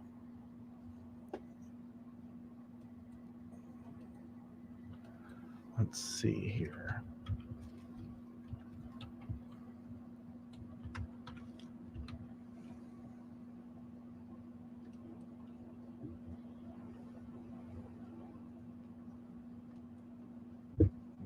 Okay.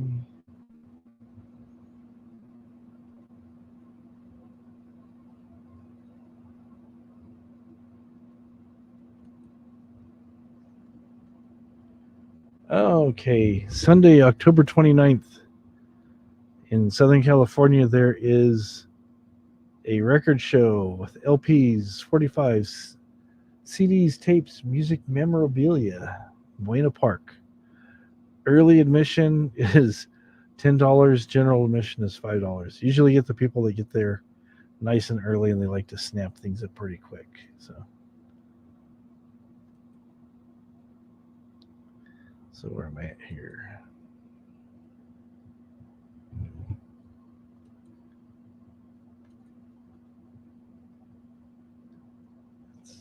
Is that what I wanted?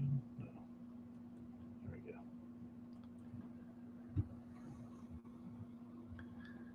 Yep.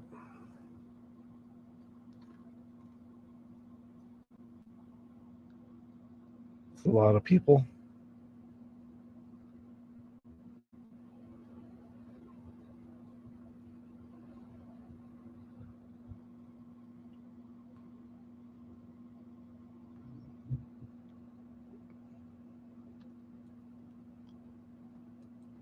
Okay.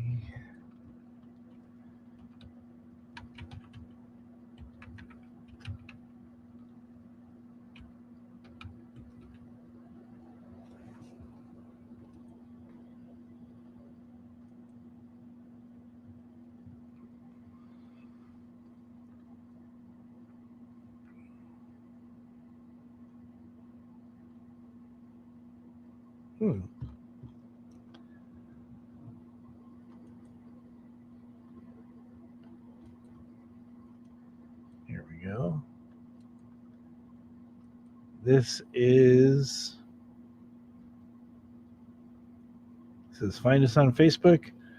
This is a site where they keep updating the upcoming vinyl and record shows in the Northeast. And it has, hold this up for a second here.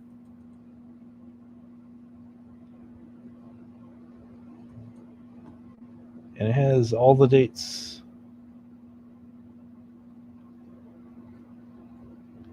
So there might be one by you.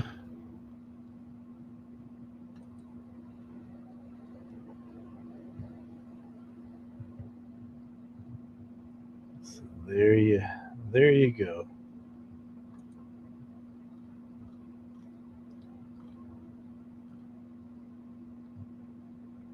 This is a big one going in Binghamton, New York. Free admission, over 100,000 records. Wow,